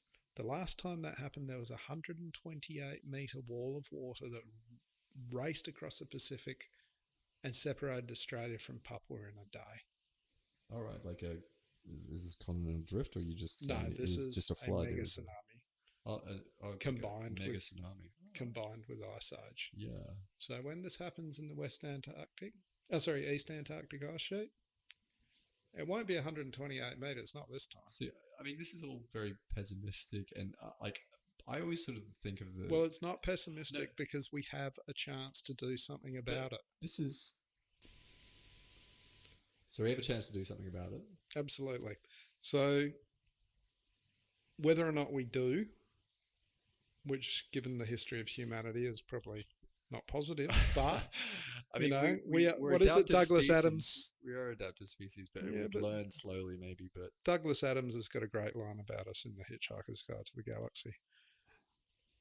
We are unique amongst all the species in that we have the capacity to learn from our mistakes, but rarely do. Yes. So, look, again, it is not pessimistic because we have a chance to do something about it. David Attenborough, in his testimony that he came out with a couple of months ago, its most incredible, powerful witness statement. Again, he says there's a very simple thing, and it comes down to one thing, which is rewilding. Just plant fucking trees. It's simple. I mean, it is so hard. fucking simple. It's not that hard. Right? And just be conscious about that, or and if people, and this is the point, we need to fertilise these new trees with the stupidity of those people who chop it down. Right? So it comes down to one thing. Are you going to go to Bunnings? Or are you going to have a planet to live on? And that's what it comes down to. If people want to go to the races, do their bloody bling king thing. See, I mean, yeah, this is when we were talking about this before, how people just externalize these ideas. No one thinks about this, and there's not an awareness. And when they do, it's like don't cause bad vibes, right? Like don't get me down. But it's eventually when this shit when it all starts going wrong, you think they're just got to look the other way and go. When the tides start going through their basements and their first floor and their second floor and their third floor and their fifth floor, they'll blame it on refugees or something. They'll probably blame it on refugees. Will, but guess what? They're going to be the refugees. Yeah. And this is the point. And they're going to be the first people with their hand out. Oh, government, why aren't you doing anything? Well, because you voted us in to not do anything. Yeah. So, I mean, I think COVID has shown some, a little tiny... COVID has given pause, literally. Pause for thought and pause of action. It's like maybe this world is kind of interconnected. Maybe there is. I've got a great deal of hope for the young. The fact that they, I mean, I don't think we should outsource our hope to the young. I mean, what Greta Thunberg said is like, how dare you? Yeah. How dare you expect us to fix up your fucking mess? Well, I think it is important to make people accountable, hold people accountable. Yeah. Because who else is going to do it, right? Exactly. And whether or not that's hold them accountable Mussolini style or hold them accountable by isolating their ill-gotten wealth. I mean, yeah, you could sort of do economic sanctions and stuff, but... Yeah. I mean... But there's other ways of... economic strangleholds, and unfortunately, I'd love to get into the tactics around Extinction Rebellion and the lack of connection, but that's probably not appropriate here. You think what's going to win is just sort of, and sustainable energy is now becoming much more like efficient, much more like cost effective. There are technological solutions, but. So you think it's like an awareness that needs to it's come more first, than awareness. But it has to come first before innovation. Because sometimes people just sort of hold up hope. There'll never be any capitalistic solutions to the problems capitalism creates. I think people are holding out for this technological. I know they're hoping, and that's not really. Well, you look at the big granddaddy of them all, Tesla. Yeah. How are storage batteries created? They're created through lithium. They're Lithium, created that's through like from Chile or Peru. Ecuador and Chile and all sorts The, of places, which, guess what, are covered in rainforest at the moment. So they're chopping down rainforest. I saw today there was a wind farm going in. Wind farm is, wind power is beautiful. I think wind power is an amazing technological solution. However, because they're colonists doing this, because they have no holistic understanding of real cost, they're literally clearing an endangered forest of box because to get through the blades, to widen the roads so they can drive the blades through to get them to the top of the hill where they've got to chop down more trees. We could do it out in the ocean now. Isn't that one of Well, you look at like Denmark, between Denmark and Germany. You catch a ferry between Denmark and Germany, and they've done it all across the ocean. Not the ocean, across the sea. There are so many technologies, but the point is, if you allow capitalists to run this, this is technology that needs to be socialized. The means of production needs to be socialized. Yeah. Because if you allow capitalists to do it, they will just go and steal it from a place that gets destroyed, right? From a people whose livelihoods have already been destroyed. They will thieve it from indigenous peoples. They will destroy their lands. They'll dispossess them from their country. I mean, look at what's called green reserves, right? With carbon credits. The first thing Westerners did was they turned all these areas, quote unquote, back into wilderness, and they removed indigenous people, like in the Amazon especially. They said, right, we don't need you there. And it's like, well, actually, who keeps the forest healthy? It's like the only way is, again, it comes down to a fact of rewilding. Nature, if you give her a pause, if you give her a chance, like seriously, if we just stop fucking with her. Well, I think the thing is, I think nature is more like we're the ones going to get fucked eventually. Yeah, no. Like the planet's going to be fine. Like I always say that, we've been through 5 mass extinction events on this planet where, most or like, but this time almost we've half caused the it. species. But This time we've caused it. We've caused and it does 90, bounce like back. the Anthropocene. But no, not this time. This is the most unprecedented species extinction in the Earth's history. The Anthropocene. The Anthropocene extinction event is happening at a greater rate than some of the. It's well over 90% of people all think of species. extinction events and they think, oh, it's like a meteor, but it usually was just we are the meteor. It was the ecological collapse of like the food chain and everything, and that is happening. Like we are losing way more species. I mean, look, the last time this really happened, one of the last great extinction events was about a bit over 20 million years ago with the anoxia of the oceans. And of course, that creates the layer of oil that we're burning to create the next one. That's a great cycle. But the point is it will be us. It will be our bones. Yeah. That's our bodies at the bottom of the ocean, because the ocean will be rising to reclaim them. Like, the planet's going to be fine. We're going to be the next layer of oil. We're going to be the oil. Yeah. So what's the redemption? If you can sort of... The redemption is rewilding. Rewilding. Rewilding. Rewilding? Yep. Planting fucking trees. Brilliant. I like that message. That's a simple soundbite we can use. All right, awesome. I think we're done. I think we're done. That's a good note to end on. All right, Rewild thank you very the much. Planet and put it into indigenous hands, because they know that people who know have experience. Yeah, and guess what? We can teach you. Yeah. If you want to listen, we can teach you. Plant fucking trees. All right, brilliant. Thank you, Nick.